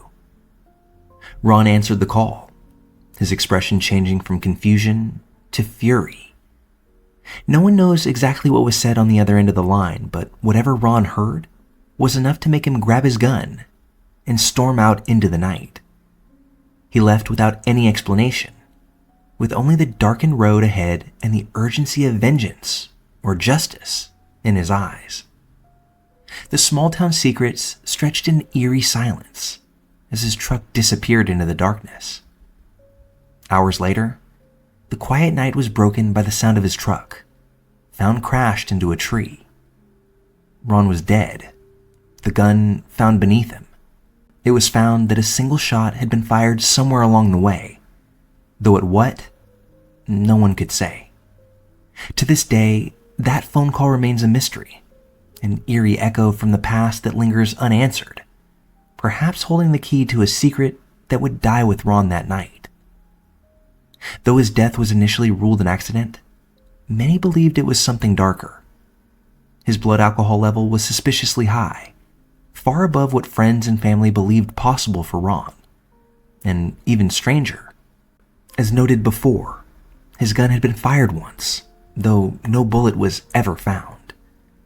Sheriff Dwight Radcliffe investigated the death as a possible murder, but ultimately ruled it an accident, possibly under pressure to avoid scandal. In the years following Ron's death, the letters only continued, targeting not only Mary, but other Circleville residents and even public officials. By 1983, Mary was exhausted, when one day, she noticed a sign on her bus route with an obscene message about her young daughter. She pulled over, intending to take it down, but as she pulled at the sign, she found it was connected to a booby trap, a clear attempt to harm her. Mary took the sign and the attached box to the police, who discovered a loaded pistol inside, rigged to fire at first disturbance of the box. The police traced the gun to Paul Freshour, Mary's brother-in-law. Paul admitted that the gun was his, but claimed it had gone missing weeks before. However, with his failed polygraph test, accusations from his ex-wife Karen, and the sheriff's suspicions, Paul was arrested for attempted murder, though not officially for writing the letters. Paul was eventually convicted and sentenced to prison. The community breathed a sigh of relief, thinking that the Circleville writer had finally been caught. But incredibly, the letters didn't stop. They continued, even while Paul was incarcerated and held under tight restrictions. Paul himself received a letter in prison, taunting him and saying, "When we set them up, they stay set up. Don't you listen at all?" Prison officials confirmed Paul had no access to writing materials or mail while in solitary confinement. Yet the letters continued to circulate, seemingly mocking the town's hope for closure. While Paul Freshour sat in prison, more residents began to question whether he was truly the Circleville writer. Some pointed to Karen Freshour, Paul's ex-wife, who had recently gone through a bitter divorce with him. She had been living with Mary Gillespie, further linking her to the case. And there were other oddities too. A school bus driver later reported seeing a large man with sandy hair near the site of the booby trap shortly before Mary found it, a description that didn't match Paul at all. The man was driving a yellow El Camino, similar to a vehicle owned by Karen's new boyfriend, but police never pursued this lead.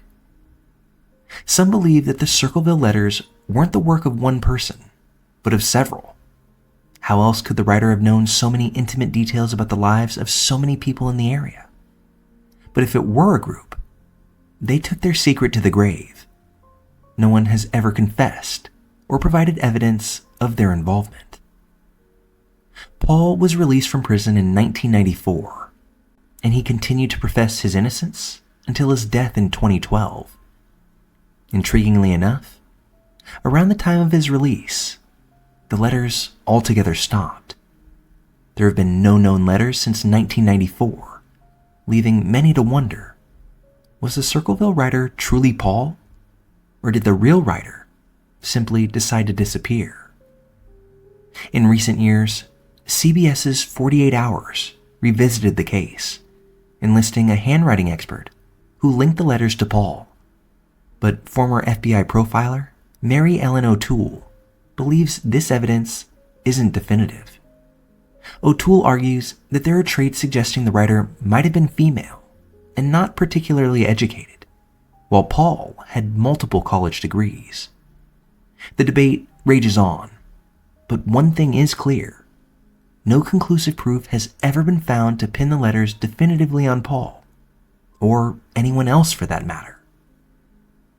Decades later, the Circleville letters still cast a shadow over the town's past, leaving a strange unease for those who remember the events. It was as if a hidden figure had moved among them, invisible, yet deeply intimate with their lives. turning neighbors against each other and leaving scars that still last to this day. The mystery of the Circleville Rider, anonymous, taunting, and unnervingly elusive, continues to defy explanation. Was this the work of a single vengeful mind?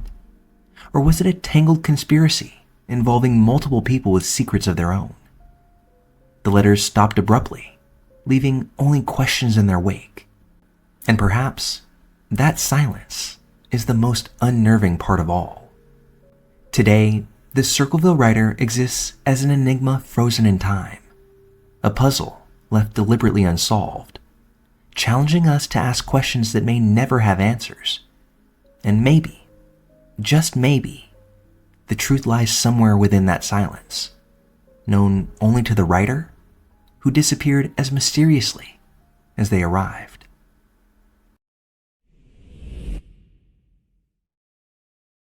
In September of 2008, Charles Peck boarded a train in Los Angeles, bound for a new life.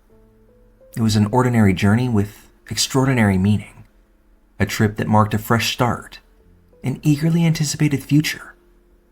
Charles was excited. He was on his way to be with his fiancée, Andrea, to start a life in Salt Lake City, Utah. But as his train moved through the warm California night, a tragedy occurred, one that would leave wreckage, confusion, and a mystery that his family would never forget. Charles Peck, 49 years old, was filled with hope that day. He had been offered a chance to move closer to Andrea, the woman he loved. A job interview awaited him in Salt Lake City, one that could secure his future in Utah and bring him closer to the life he dreamed of. Charles's excitement was palpable. After years of hard work, he was ready for a new chapter. As he boarded the train in Los Angeles, he had no way of knowing what lay ahead. The promise of a future with his fiancée was all he could think about, and with every mile, he came closer to that reality. But sometimes, life has other plans. It was nearing evening when the Metrolink commuter train carrying Charles collided with a Union Pacific freight train. The impact was catastrophic. Train cars were crushed, metal twisted, and the once bustling commute turned into a scene of horror and chaos. News of the crash quickly spread, and Charles's family held their breath, waiting for any word. Loved ones like Andrea and Charles's children gathered, anxious for any update. They clung to the hope that he was safe, that he would be one of the lucky ones to walk out of the wreckage. Then, just when hope began to dim, something incredible happened. It started with a single call, Charles's name appearing on one of his kids' caller IDs. His son answered, heart pounding with anticipation, but when he picked up, all he heard was silence. The silence stretched on for moments, before the line ultimately went dead. But that call was only the beginning. Over the next several hours, Charles's fiancée, his children, and other family members received call after call from his phone. Each time they answered, desperate to hear his voice, but were only met with silence on the other end. For hours, his phone kept calling them, and each call rekindled their hope that Charles was somehow alive, struggling to reach out for help from beneath the wreckage. The calls continued, each one a small beacon in the dark, offering his family a glimmer of hope that perhaps Charles had survived. His loved ones could imagine him, trapped somewhere in the wreckage, unable to speak, but still breathing. They prayed that each new call would bring the sound of his voice, or a clue to his whereabouts. Rescue crews, too, heard of these calls and focused their search efforts, combing through the wreckage with the belief that Charles might still be alive, trapped but resilient, fighting to hold on. As the night wore on, fatigue set in, and the calls grew less frequent. But the family continued to hold their phones close, hoping for one more ring, one more chance to hear from him. Hours passed, and dawn began to break. casting light on the wreckage and the long, grueling search. Rescuers worked tirelessly, following every lead, checking every part of the wrecked train. Then, as the final call stopped coming in, a heavy silence settled over Charles' family. They could feel the weight of it, like an unspoken answer to the question they dared not ask. At last, rescuers made a discovery that would end the family's wait. They found Charles's body in the wreckage, and the news was devastating. He had not survived the crash, and from the condition of his remains, it became clear that he had likely died upon impact. The sudden loss of hope left his family with not only grief, but also confusion. If Charles had died on impact, then how had his phone continued to make calls for hours after his death? Even after Charles's family laid him to rest, questions still lingered. Many have speculated about the mystery of the phone calls. Could it have been a technical malfunction? Some believe the severe impact of the crash may have damaged Charles's phone, causing it to repeatedly redial his loved ones at random. In the chaos of bent metal and broken circuitry, perhaps the phone's programming was somehow activated, dialing in a strange pattern as a result of its damaged state. Others suggest that electrical surges from the collision or malfunctioning cell towers might have triggered the calls. This theory could explain why the phone continued reaching out, even when the line went silent. But none of those theories can fully explain the eerie consistency with which Charles's family received those calls, or why the phone call stopped shortly before his body was discovered. For some, the mystery defies technological explanations. They wonder if there was something more, a final message from Charles, somehow reaching out to his loved ones. One last attempt to tell them he was near, even if he couldn't speak. Whatever the answer, his family was left with a haunting memory of those silent calls, a series of echoes that bridged life and death. Today, the calls from Charles Peck's phone remain one of those inexplicable events that leave us with more questions than answers. Was it a glitch, a technical malfunction, or something beyond our understanding? His family will likely never know for sure, but they carry with them the bittersweet memory of that night, the night when, against all odds, Charles seemed to reach out to them one last time. Some mysteries fade with time, but others last, inviting us to wonder, to question, and to look for meaning in the silence. The calls from Charles's phone have become just such a mystery, an open question that, to this day, haunt all those who hear it.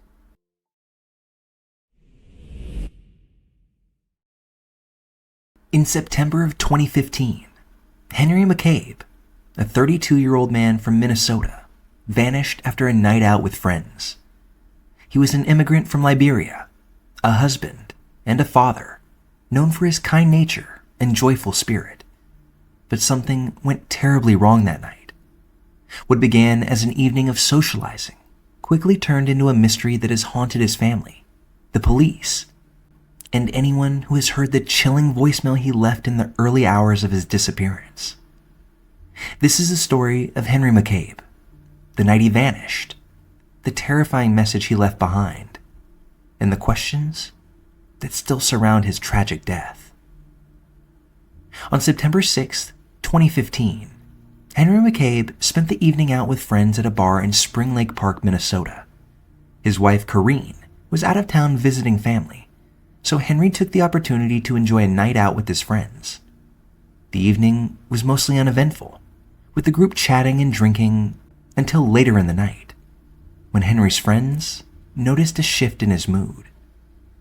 Henry's friend, William Kennedy, who happened to be the last person to see him that night, claims that Henry asked him to drop him off at a gas station at around 2 a.m. This gas station was roughly 4 miles from Henry's home in Mounds View, a suburban area in the greater Minneapolis-St. Paul metro. It was an unusual request, but Kennedy complied, leaving Henry near the gas station. He drove away, believing that Henry would find his way home from there. But Henry never made it home that night. At some time between 2 and 3 a.m., Henry's wife Corinne received a voicemail from his phone. The message was haunting, filled with strange, unearthly noises. There were guttural groans, whimpers, and what sounded like pained screams. Occasionally, words seemed to break through the noise, but they were barely intelligible. While it is widely accepted that Henry can be heard in the recording, it is possible to hear other voices in the background, although it's not clear how many other people may be present. The voicemail was both confusing and fear-inducing. Henry's family and friends listened to it repeatedly, hoping to hear a clue, something that might explain his distress or his location. But each listen only deepened their fear, as the sounds were unlike anything they had ever heard. I'd like to play an excerpt of that voicemail. The audio has been cleaned up for clarity, but please be advised, it's deeply unsettling and at times difficult to listen to.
After hearing the voicemail, Corinne immediately contacted the police and reported Henry missing.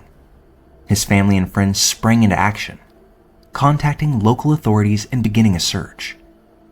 The voicemail left them shaken and confused, but they hoped Henry might still be out there, perhaps injured or in need of help.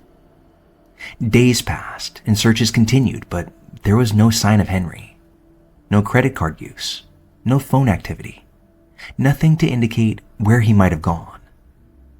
As police investigated, they grew more puzzled by the circumstances of Henry's disappearance. Surveillance footage from the gas station where his friend had last seen him showed no signs of him entering the station. Henry seemed to have vanished into the night, leaving only that eerie voicemail as a clue to what might have happened. The voicemail itself added to the confusion. Experts analyzed the audio, hoping to decode the sounds and identify any background noises, but nothing definitive emerged. Some listeners thought they could hear splashing. Others believed they heard a struggle, and still others pointed to the strange growls and vocalizations that didn't quite sound human. As days turned into weeks, theories about Henry's disappearance began to emerge. Some speculated that Henry had been attacked or was in serious distress, possibly injured and disoriented. Others suggested a more sinister explanation, that he was being pursued or tortured, as implied by the desperate, painful sounds in the voicemail. But one key detail complicated these theories. Henry was known to have struggled with personal and financial difficulties. Friends and family acknowledged that he had been stressed in the weeks leading up to his disappearance, and some wondered if his distress might have led him to an isolated area alone. But this theory, too, didn't account for the disturbing sounds or the multiple voices found within the recording. The voicemail haunted everyone who listened, and soon the case gained national attention. Investigators searched tirelessly, combing through nearby lakes, forests, and trails, hoping to find any sign of him. Friends, family, and volunteers joined, but after weeks of searching, there was still no trace. Then, on November 2nd, 2015, 2 months after he vanished, Henry's body was discovered in Rush Lake, a shallow lake in New Brighton, Minnesota, located about 6 miles from the gas station where he was last seen. His body was found floating near the lake's edge, and while the discovery brought some closure, it raised many more questions than it gave answers. The medical examiner determined that Henry's death was caused by drowning, but the circumstances of how he ended up in the lake were never clarified. His body showed no signs of trauma or foul play. The official ruling only deepened the mystery, as the voicemail suggested Henry was in pain or danger, yet there was no evidence of an attack, struggle, or injury on his body. Henry's family was devastated, left without the answers they had hoped for, and the voicemail became the only remaining clue to his final moments of life. Speculation about Henry's death remains rampant. Some believe he may have experienced a psychological episode, disoriented and overcome by stress, which could explain the unusual sounds in the voicemail. Others suggest he may have encountered someone dangerous in the hours before his death, leading to a fatal altercation that somehow left no trace on his body. Yet another theory is that Henry was under the influence of drugs or other substances, which could have led to both the strange sounds and the drowning. However, no conclusive toxicology report was ever released to confirm or refute this idea. For Henry's family, these theories offer little comfort. To them, the voicemail remains a harrowing puzzle, an unspoken message from a loved one lost in the darkness. The pain in his voice, the confusion, the urgency, they leave behind the sense that something or someone was with him that night. And as far as the chilling words contained in that voicemail, no one can say for certain who or what they're directed at, or what Henry faced in those final moments. All that's left is the voicemail, a disturbing reminder of the unknown forces that may have surrounded him. Today, the case of Henry McCabe remains unsolved. His family holds on to their memories, hoping that one day the truth behind his death will be revealed. But until the truth is known, Henry's voicemail remains a troubling piece of the puzzle, a last trace of his presence that seems to defy explanation, a final message from a man who vanished into the night, leaving behind only questions and a voice crying out for help. Sometimes the darkest mysteries lie not in what we know, but in the things that evade understanding, the voices from the edge of existence that leave us haunted by what they left unsaid.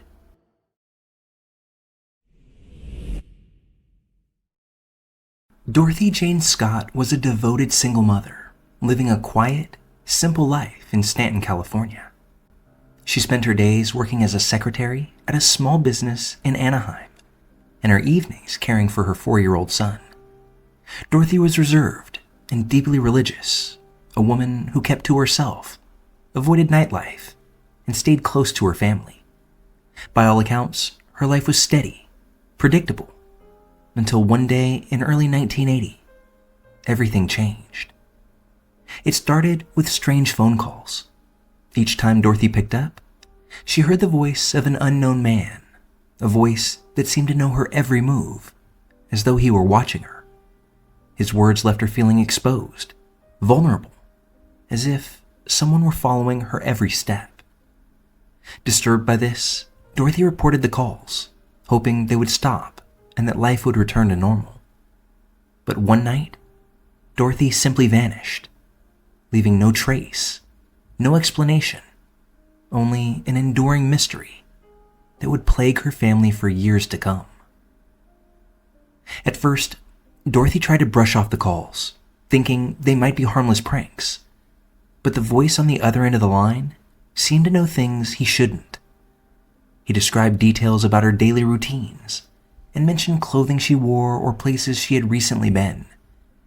Each time he called, his tone shifted from a disturbing, almost infatuated admiration to chilling threats. He would say he loved her, then in the next breath describe violent things he wanted to do to her. The calls made her feel like someone was watching her, lurking nearby, just waiting for the right moment. Dorothy was utterly terrified. She told her parents about the caller and reported it to the police, but with no clear identity or evidence, there was little they could do. She tried her best to shake off the unease, hoping the calls would stop on their own, and went back to her routines, clinging to the shreds of her normal life. But the calls continued, a constant nudge that someone out there was watching her every move. On the night of May 28, 1980, Dorothy attended an employee meeting at her workplace. During the meeting, she noticed that one of her coworkers, Conrad Bostron, looked unwell and had a strange red mark on his arm. Concerned, Dorothy offered to drive Conrad to the hospital with another coworker, Pam Head, joining them for support. The three arrived at UC Irvine Medical Center, where Dorothy waited with Pam while Conrad received treatment. It was late by the time Conrad was discharged, but Dorothy, ever the thoughtful person, offered to bring the car to the hospital entrance so Conrad wouldn't have to walk far. Pam stayed with Conrad at the hospital doors while Dorothy walked alone to the parking lot. Pam and Conrad waited, expecting Dorothy to pull up at any moment. They waited, then waited, but she never arrived. Minutes passed.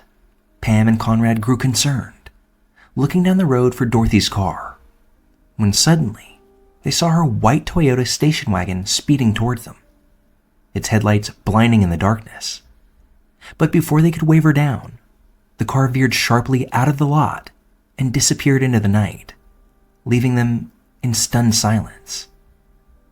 Hours later, Dorothy's car was found abandoned and burning in an alley about 10 miles from the hospital in Santa Ana, California. Dorothy was nowhere to be found. Dorothy's family was devastated by this. Her father, Jacob, filed a missing person report, and friends and family searched the surrounding areas, hoping for any sign of her. The discovery of her burning car raised fears that something terrible had happened, yet with no evidence, no leads, and no sight of Dorothy, the police had little to go on. Days turned into weeks, and Dorothy's family could only wonder what had become of her. They held steadfast to the hope that somehow she might be alive, perhaps injured and unable to reach out. But then something happened that turned their confusion into dread. About a week after Dorothy's disappearance, her mother Vera received a phone call. She answered, hopeful it might be news of her daughter, but instead, she was met by a cold and unfamiliar voice. "Are you related to Dorothy Scott?" the caller asked. Vera confirmed, holding her breath. The man on the other end of the line said, "I've got her," before hanging up. It was the same caller, the same voice that had tormented Dorothy in the months leading up to her disappearance. Vera was horrified. She and her husband immediately told the police, but with no way to trace the call, the lead nearly immediately went cold. Over the weeks and months that followed, the caller continued to taunt the family, calling them almost like clockwork, every Wednesday night. Sometimes he would ask if Dorothy was home, as if she might just walk through the door at any moment. Other times, he would tell them he had killed her. Each call left the family more disturbed, more desperate for answers, and more aware that they were dealing with someone who took pleasure in their pain. The police attempted to trace the calls, but the man always hung up before they could track him down, leaving only his voice on the line and fear in the connection. Years passed, and Dorothy's family was left in limbo, unable to mourn, unable to move on, when in August of 1984, 4 years after she vanished, a construction crew discovered human remains along a remote road in Santa Ana Canyon. The remains were identified as Dorothy's through dental records, and nearby, investigators found a few personal items, including a turquoise ring that her family recognized as being Dorothy's. The coroner estimated that she had been dead since the night she disappeared. Dorothy's family was shattered. They had held on to hope for years, but now, with the discovery of her remains, they had to confront the reality that she was gone. And yet, even this grim discovery brought zero closure. There was no cause of death, no new clues to her last moments, and still no trace of the person who had stalked her. The identity of Dorothy's stalker and killer remains one of the most troubling mysteries in California's history. Friends and family speculated that the caller might have been someone Dorothy knew, perhaps a coworker or a customer she saw at work who observed her daily life. Others believed he was a stranger who had fixated on her, drawn to her quiet nature and seemingly easy target. But despite the speculation, no one was ever brought to justice, and the caller's identity has remained a mystery. The disturbing calls finally stopped after her remains were found, as if the unknown man had achieved what he set out to do. Dorothy's family was left to grieve without answers, tortured by the chilling messages that seemed to follow her even after death. Today, the case of Dorothy Jane Scott remains unsolved. Her son grew up without his mother, and her family was left with only memories and the unsettling knowledge that someone, somewhere, knew what happened to her. Dorothy Jane Scott's life ended in mystery, with only a series of calls and an unidentified voice left behind. And even now, more than 40 years later, her story endures, not because of the answers it offers, but because of the silence and shadows that remain.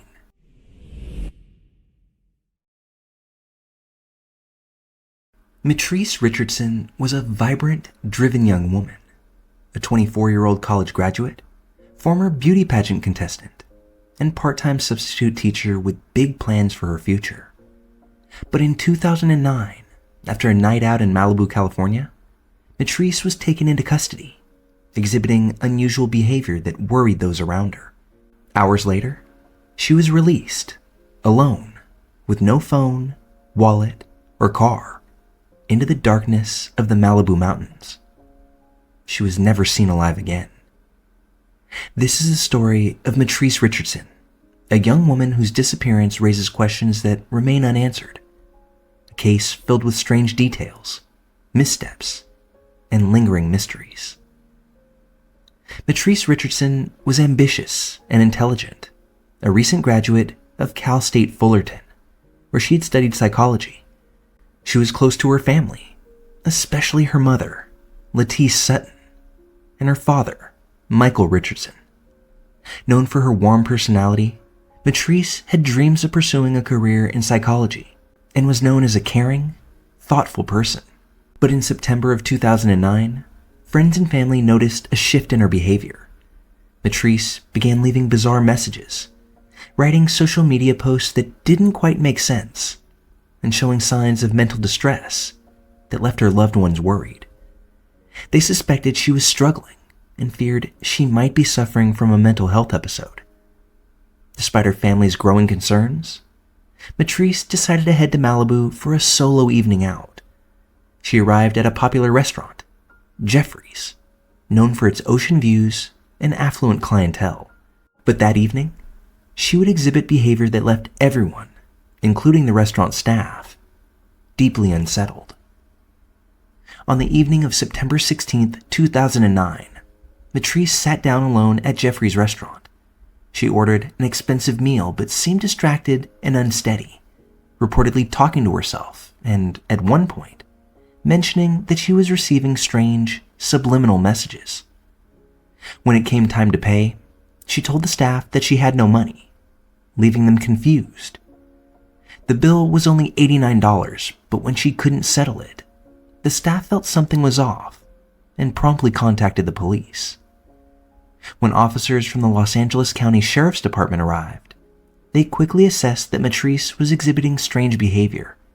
They found a moderate amount of marijuana in her car and decided to take her into custody for unpaid bills and possession of a controlled substance. Her car, phone, and wallet were all left at the restaurant, and Matrice was taken to the Lost Hills Sheriff's Station, deep in the hills of Malibu, surrounded by rough, mountainous terrain. Matrice's mother, Lettice, was quickly notified and called the station, concerned about her daughter's mental state. She urged officers to keep Matrice overnight, hoping they would hold her until she could safely pick her up in the morning. But shortly after midnight, the sheriff's department made the decision to release Matrice.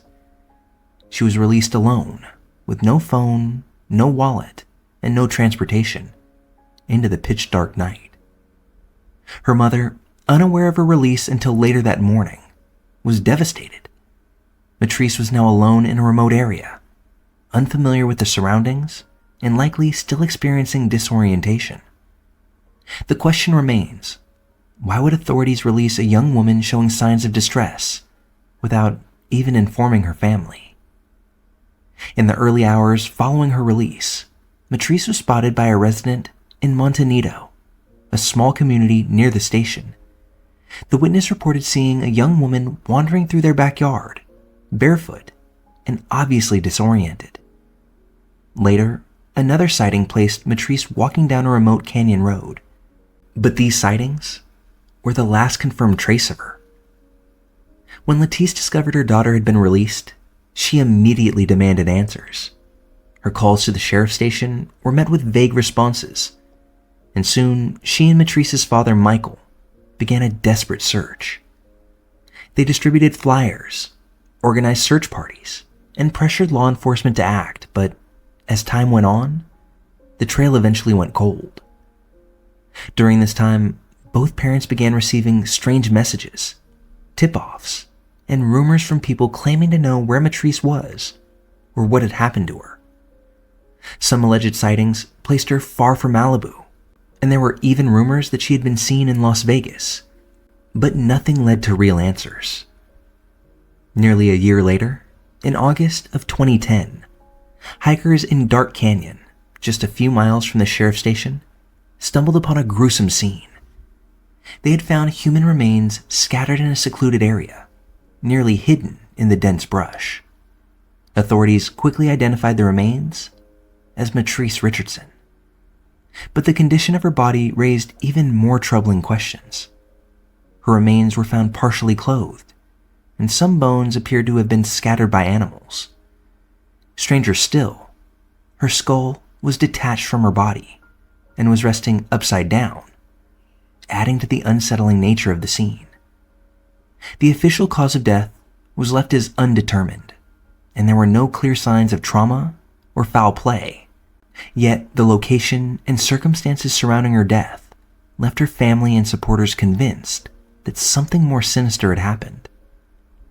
The sheriff's department's handling of her remains only fueled this suspicion. Matrice's father, Michael, later stated that deputies removed her remains before notifying the coroner's office, which is a violation of protocol. The sheriff's department has never provided a full explanation, leaving her family with suspicions about a cover-up and a chilling sense that the truth might never be uncovered. Matrice's death raised many theories, with some believing she may have suffered from a mental health episode that night, possibly due to bipolar disorder, causing her to wander into the dangerous canyon area. Others, however, believe she may have encountered someone with harmful intentions.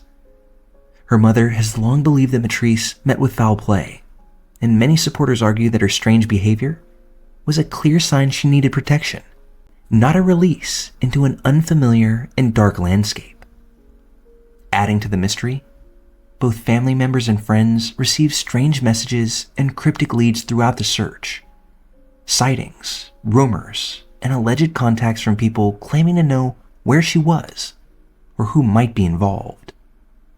But each lead faded into nothing, leaving her family to wonder if these messages were genuine, pranks, or part of a larger, darker scheme to divert attention from the truth. Even after her remains were found, the questions didn't stop.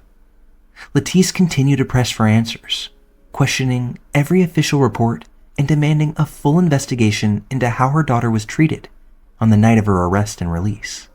To this day, the death of Matrice Richardson remains one of the most haunting unsolved cases around. Her family has never stopped fighting for the truth, holding vigils and keeping her memory alive in the hopes that one day they'll receive the answers they deserve. The sheriff's department has since faced intense scrutiny and criticism, but no one has ever been held accountable for her death, and the case officially remains unsolved. Matrice's story endures as both a heartbreaking tragedy and a cautionary tale of what can happen when cries for help go unanswered. Her family's calls for justice, the strange messages they received during their search, and the unexplainable condition in which her remains were found, all combine to form a mystery that remains as unsettling today as it was over a decade ago. Matrice Richardson's story continues to evoke more questions than answers. Was she failed by a system that was supposed to protect her? Did someone take advantage of her vulnerability? Or did she succumb to the dangers of the wilderness alone?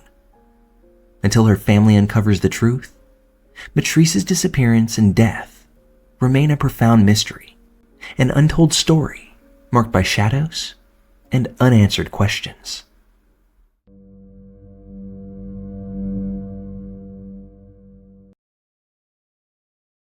You hear stories about people unknowingly squatting in other people's homes, but never think it would actually happen to you.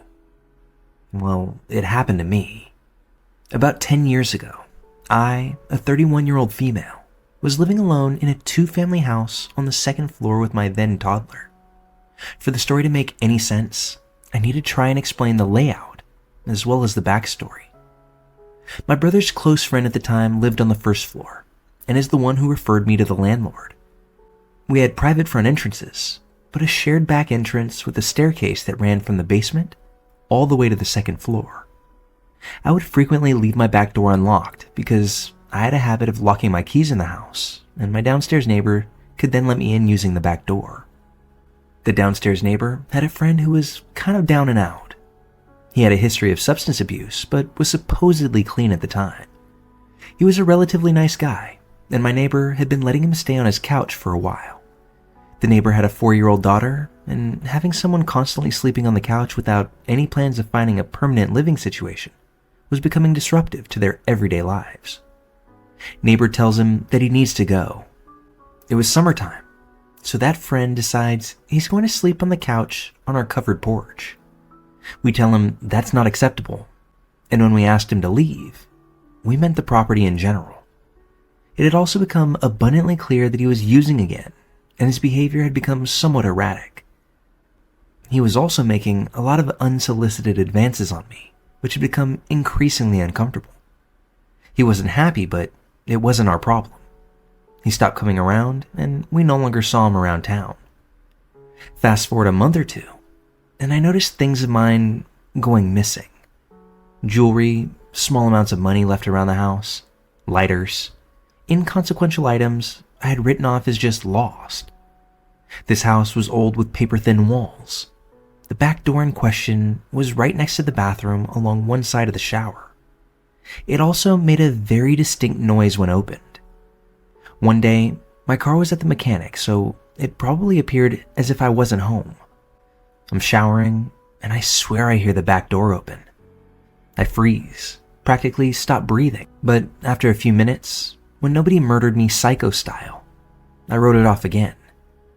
I'm a notorious wimp and had a history since childhood of thinking every strange noise I heard was a potential murderer at my door. This was a long time ago, so I don't remember the exact length of time, possibly a few weeks. The basement of this house was really big and shared, and the landlord also stored some stuff down there. It was packed with some very dark corners. We rarely went down there. The landlord pops in one day and goes down to the basement. He hears a strange noise, grabs a baseball bat, and finds a man in our basement. The man pushed the landlord down before running out the house and down the street. We call the police, who find this man hiding in a trash can around the corner. Literally, you can't make this stuff up. Upon further investigation, we find the basement window had been ever so slightly propped open. In a back corner behind some boxes was a nest of blankets filled with our missing items, plus some drug paraphernalia. This man had also left his flip phone behind in the chaos, where we happened to find a lot of pictures of me sleeping. This man had been high on crack, living in our basement, and regularly entering my apartment both when I was and wasn't home, for months. While this guy, the one that had camped out on my neighbor's couch for so long, originally seemed like a nice guy, he was regularly high on hard drugs, and that has a knack for changing people. I still get chills knowing he could have done anything to me and my child, and I would have never seen it coming.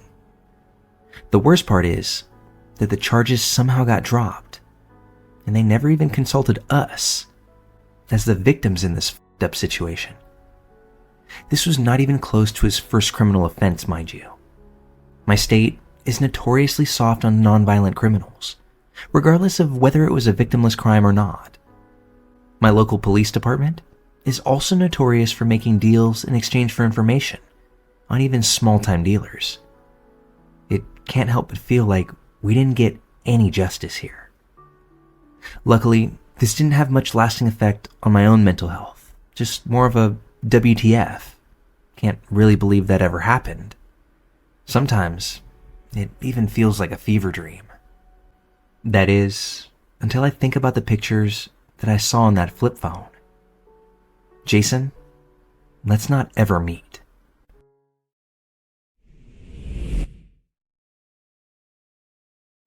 This just happened last Saturday. I'm a 19-year-old freshman who recently moved from a small town to a big city for university. For about 2 weeks, I'd been talking to a guy I matched with on Tinder. He was cute, seemed really nice, and we had a lot in common. He even told me he studied at the same university as me, although he was older and already had an undergraduate degree. He said that he was currently working on his postgrad studies. Well, last Monday, we met in person for the first time to grab coffee. I had a great time. He was charming, easy to talk to, and when he asked me if I'd like to go out for drinks on Saturday, I happily agreed. Before anyone comes down my alley, the drinking age here in my country is 18. We eventually met at a local bar, and for the first 2 hours, everything was perfect. There wasn't a single moment of awkwardness, and the conversation flowed effortlessly. I genuinely thought we were clicking. But then I went to the bathroom, and that's when things started to get strange. As I walked out of the restroom, there was a man standing just outside, seemingly waiting for me. He stopped me, his face rather serious, and he said, "The guy sitting at your table just put something in your drink. Do you want me to call the police?" My heart dropped. At first, I didn't know how to react. I thanked the guy, but told him, "No, everything's fine," and headed back to the table. I know that sounds insane now, but in the moment, I wanted to believe the stranger was just pulling some kind of twisted prank. I liked the guy I was with. I didn't want to believe he was capable of something so awful. Still, I wasn't willing to take any chances. When I sat back down, I told him directly what had just happened. I said, "I'm sorry, this is going to sound crazy, but after I came out of the bathroom, this random guy told me you put something in my drink." He laughed, not nervously like someone caught off guard, but as though the whole thing was some big joke. He even leaned in a little, like we were both in on it. He said, "That's insane," smiling like we were about to laugh this off together. Now, I wanted to believe him. I really did, but my gut was screaming at me that something wasn't right. I apologized and tried to stay as calm as possible. "I don't think you did that. Not at all. But I'd feel a lot better if you would drink my drink. That way, I know that that guy was messing with me. This is something that has never happened to me before." I even apologized, doing my best not to make things awkward. I even offered to cover the drinks, just to smooth things over. He didn't seem offended. "That's no problem at all," he said, "but I've got to hit the bathroom first." I nodded, relieved that he was so understanding. He got up, walked toward the bathroom, and never came back. At first, I waited, Maybe he'd gotten caught up in something, or there was a line. But after 15 minutes, it was obvious he wasn't coming back. I stayed a little longer, half hoping that I'd be wrong, but after 30 minutes, I paid the bill and went home. When I got back home, I opened up Tinder, and sure enough, his account was gone. Deleted. My stomach turned. Maybe he thought I was too crazy to date, or maybe it was something worse, and I couldn't shake the feeling that I dodged a bullet. The more I thought about it, the more unnerved I became. I decided to Google him, but nothing came up. No social media, no LinkedIn, nothing. The next day, I went to the university's records office to see if I could find out more about him. I asked the clerk if someone by his name was currently enrolled. She politely told me that that information was private and she couldn't share it. So I tried a different approach and asked if anyone by his name had ever graduated from the university. She checked and told me no. There was absolutely no record of anyone with his name ever earning a degree there. He'd lied to me. Either he'd made up the story about going to my university, or he'd given me a fake name entirely. My skin crawled. The more I pieced everything together, the clearer it became. The man at the bar hadn't been joking. The guy I'd been sitting with probably did spike my drink. I can't stop thinking about what could have happened if that random man outside the bathroom hadn't said anything. Or worse, if I'd blindly trusted the guy I was with and drunk it anyway. I feel sick to my stomach just replaying it all in my head. The what ifs are endless. What if he had drugged me? What if no one had noticed? What was the plan? I don't even want to know the answers, really. All I know is that I got incredibly lucky that someone stepped in and warned me. Since then, I've deleted Tinder. I'm relieved I never gave him my phone number or address, but he still knows more about me than I'd like to know. I told him during our coffee date that the cafe was within walking distance of my apartment. He also knows my first and last name and where I go to university. I've gone over it again and again in my mind, but I don't think there's much I can do about that now. I personally doubt the name that he gave me was even real. To the random guy on Tinder who lied to me, and I'm almost certain tried to drug me, let's never meet again, obviously. And to the kind stranger who noticed what was happening and had the courage to speak up, thank you. Like, truly, thank you. I don't even want to think about what might have happened if you hadn't been there.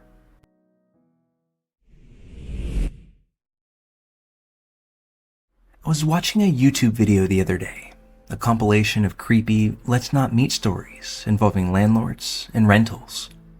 And it reminded me of an experience I had earlier this year. I've never shared this story before, but hearing others recount their bizarre encounters made me realize how lucky I was to have trusted my instincts. This happened back in January or maybe February of 2024. I was visiting family in southern France, but didn't want to stay at their place due to personal reasons. I've always preferred having my own space during visits, even if it's more expensive for me. Normally, I book studio apartments or hotel rooms, places where I don't have to interact with anyone. I'm not a fan of shared accommodations or renting a room in someone's house, so privacy is always a top priority. That preference turned out to be a huge factor in why this story didn't escalate any further. For this particular trip, I found a reasonably priced Airbnb near my family's home. It looked decent in the photos. An independent flat with access to a garden. It wasn't luxurious, but I wasn't there for a vacation. The reviews were sparse, but still positive, and convenience outweighed any minor concerns I may have had. I booked it. When I arrived, I waited outside the house with my suitcase for the host to bring me the keys. And I waited for over an hour. The neighborhood seemed safe enough, which was a small comfort, but having to wait for so long was rather frustrating. Finally, the host showed up, a man in maybe his 40s or 50s, apologizing profusely. He explained he'd lost track of time while visiting friends in another town. Then, almost casually, he added that they'd been drinking and he had to speed back on his motorbike while still tipsy. He even laughed and half-jokingly said, "Don't mention that in your review." That was the first red flag for me. I forced a smile and told him he shouldn't drink and drive, but inside, I was already uneasy. Still, I didn't want to cause tension right off the bat, so I reassured him I wouldn't mention it in the review. Spoiler alert, I did mention it. Once we got past that awkward exchange, he seemed friendly and chatty. He explained that I'd be staying in a small flat adjacent to his home. I'd have my own entrance, kitchen, and bathroom, so I wouldn't have to interact with him. At first, that sounded fine, even comforting, knowing someone was nearby in case of an emergency. But as he showed me around, things started to feel off. The flat was on a lower level, almost like a basement, though it had a small garden you could access through the backyard. To get inside, I had to walk down an outdoor staircase. The place was old, but functional. Not exactly the kind of accommodation you'd book for a relaxing holiday, but good enough for a short, practical stay. Then came the second red flag, the connecting door. Near the bedroom, he pointed out a locked door that led directly into his house. "Don't worry about this," he said casually. "It stays locked. It's not part of what you're renting." I nodded, but my stomach churned. I'd assumed the flat had a completely separate entrance. Now I was sharing an internal door with a man I didn't know, and only he had the key. I tried to shake off the unease, reasoning that maybe I was overreacting. After all, the door was locked, and he seemed friendly enough. But still, the knowledge lingered in the back of my mind. He left after giving me his phone number, insisting it would be easier to communicate via WhatsApp than through the Airbnb app. I didn't think much of it at the time. I was too tired and annoyed about the wait to dwell on it. I unpacked, got changed, and headed out to visit my family. When I returned that evening, I planned to take a quick shower to unwind. But before I could even settle in, the night took a disturbing turn. I was sitting on the bed when I heard a knock, followed by my name being called. Confused, I froze, trying to figure out where the sound was coming from. Before I could respond, I heard the unmistakable sound of a key turning in the lock. The connecting door swung open, and there he was, the Airbnb host. He stepped inside, talking quickly and animatedly, saying he thought he might have left his phone in the flat earlier. I was stunned. He hadn't waited for me to answer, hadn't asked for permission. He just let himself right in. The invasion of privacy hit me like a wave, and my mind raced with panic. If he'd come just 10 minutes later, I might have been naked, stepping out of the shower, or walking around in a towel. I felt exposed, vulnerable, and powerless. I stammered something about not seeing his phone. There wasn't much to look through, just my open suitcase and a few personal items on the couch. But instead of leaving immediately, he lingered, rambling about dinner and asking if everything was okay. All I could do was sit there, nodding stiffly, just hoping that he'd take the hint and go. Eventually, he left, locking the door once again behind him. Shaken, I tried to weigh my options. If I left, I'd lose money. Airbnb's refund policy meant I'd forfeit at least 2 nights. But staying felt unsafe. I started looking up nearby hotels, but everything was either booked or too far away.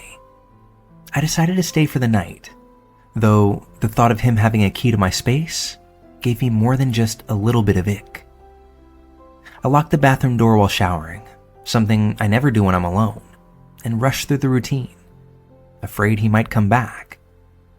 Back in the bedroom, I noticed something that sent a fresh wave of unease through me. 2 chairs in the corner, one of which had ropes tied around the armrests. The ropes were loose, serving no apparent purpose, but my mind spiraled with the dark possibilities. Were they for repairs? Leftovers from some DIY project? Or something different? At that point, I'd had enough. I tried to use one of the chairs to block the bedroom door, but it didn't work. The door opened outward, rendering my makeshift barricade useless. I placed the chair near the door anyway, hoping it would at least make noise if someone tried to enter during the night, although I barely slept a wink. The next day, I called my brother and explained everything. He came to pick me up around midnight, and I spent the rest of my trip at his place. Even now, months later, I can't stop replaying that night in my head. Maybe he was just an overly friendly landlord who didn't understand boundaries. Maybe the ropes were nothing. But the way he entered without warning, the locked door that connected our spaces, and the eerie little details left me deeply unsettled. If there's one thing I've learned, it's to trust my gut. When something doesn't feel right, it's better to leave than to risk finding out just how wrong things can go. And to that Airbnb host, 1 star.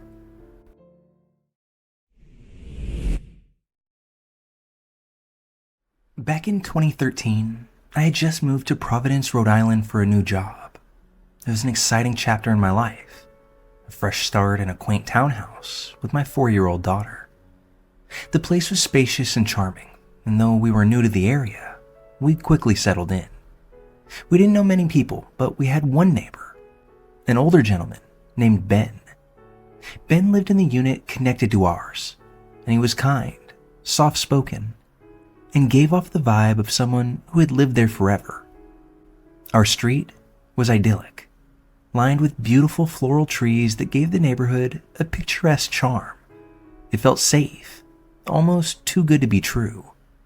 But Providence is strange like that. One street could look like a scene from a postcard, while one block over, things could take a much darker turn. Our home was close to some rougher neighborhoods, but I never let that bother me. I felt secure in our little slice of paradise. A few days before the night that everything happened, I saw a post on Facebook that stuck with me. It was a safety tip that suggested keeping your car keys by your bedside at night. If something ever happened, like an intruder breaking in, you could press the alarm button and potentially scare them off. I don't usually pay much attention to random advice on Facebook, but for some reason, this tip lingered in my mind. That very night, I put my car keys next to my bed. Now, the night in question started like any other night. I had tucked my daughter into bed hours earlier, and I was unwinding in my room, reading a book. My second-floor bedroom was cozy, and with the soft glow of my bedside lamp, I felt at ease. When then, a loud sound outside broke the quiet. It wasn't just background noise, it was abrupt and jarring, enough to make me put my book down. I peered out the window, scanning the street, but everything seemed normal. Dismissing it as nothing, I turned off my light and ended up falling asleep. I had taken some melatonin earlier in the evening, so I was in that deep, groggy stage of sleep, when you're barely aware of your surroundings. That's why it hit me like a thunderclap when I was jolted awake by a loud crash. My bed shook, and the noise was so intense, it felt like the walls vibrated. For a moment, I thought we were having an earthquake. I shot up in bed, heart pounding, and tried to make sense of what had just happened. Still half asleep, my first thought was my daughter. I bolted to her room, fearing she'd fallen out of bed or somehow hurt herself. But when I swung her door open, there she was, sound asleep, her tiny frame curled up under the blankets. Relief flooded through me, but it was short-lived, because as I stood there, I heard another loud bang from somewhere in the house. It didn't feel random. It was deliberate, forceful. Something was wrong. I grabbed my car keys from the nightstand and crept downstairs, with my senses on high alert.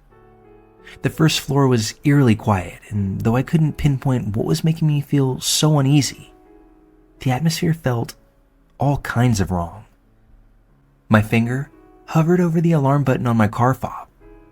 I told myself that if I heard one more sound, I'd press it. But the house stayed silent, Eventually, I convinced myself I was just being paranoid and went back upstairs. It took me a long time to fall asleep again, but I finally did, still clutching the car keys tightly in my hand. The next morning started out like any other. I dropped my daughter off at preschool, went about my usual routine, and didn't think much about the night before.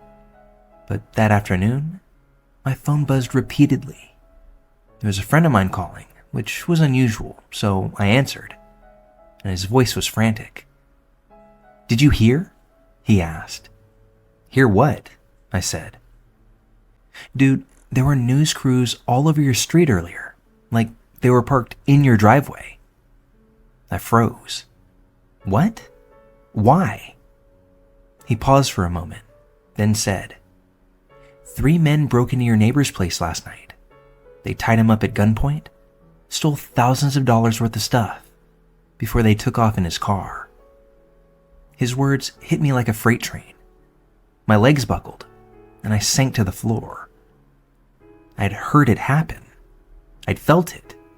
The crash, the bang. I was there, just one wall away. And I did nothing. I started sobbing, the realization sinking in. I almost pressed the car alarm. I almost did something. But I didn't. That decision, or lack of one, haunted me nearly immediately. I called another friend of mine to come stay the night with me. I couldn't bear the thought of being alone in the house with my daughter, not after learning what had happened. It wasn't until the following day that I finally got a chance to speak with Ben. He looked shaken, but calm, as he recounted the nightmare he'd endured. The men had smashed a window in his basement to get inside. That was the initial sound that I'd heard before going to bed. Apparently, they'd seen my bedroom light flip on, and then they waited for it to turn off again before making their move. I'd unknowingly delayed their break-in just by being awake. They didn't expect Ben to be home, but he'd gone to bed earlier that night. So when one of the men was rummaging through his bedroom, Ben woke up. The intruder tackled him to the ground, and what I'd felt as a violent shake was the impact of Ben hitting the floor. The man threatened to kill him if he made a sound, cupping his mouth in order to keep him silent. That's why everything went quiet after that. It wasn't that the danger had passed, but that Ben had been subdued. They tied him up and left him like that for over 12 hours before he was finally able to break free and call the police. Hearing the details made me cry all over again. I apologized to Ben over and over, telling him what I'd heard and how I almost did something. But he stopped me, his voice calm and steady. "Don't blame yourself," he said. While I was all tied up, the only thing I could think about was how glad I was that it didn't happen to be you or your little girl. His words broke me. I can't imagine what he endured that night, but knowing he was worried about us while he was in such a horrifying situation speaks volumes about the kind of person that he was. I wish I could say the men were caught, but they weren't. They disappeared, and Ben's car was never recovered. After that night, I couldn't shake that feeling of vulnerability. I bought mace, a taser, even considered getting a gun, but ultimately decided against it. For months, I struggled to feel safe again. The guilt of not pressing the alarm button still gnawed at me, but I've come to realize that fear can paralyze you in ways that you don't expect. Ben eventually moved out, and so did we. I've never experienced anything like that again, and I hope that I never do. To this day, I keep my car keys next to my bed, and every so often, I think about how differently that night could have gone. Some nights, I swear I still hear that crash in my dreams.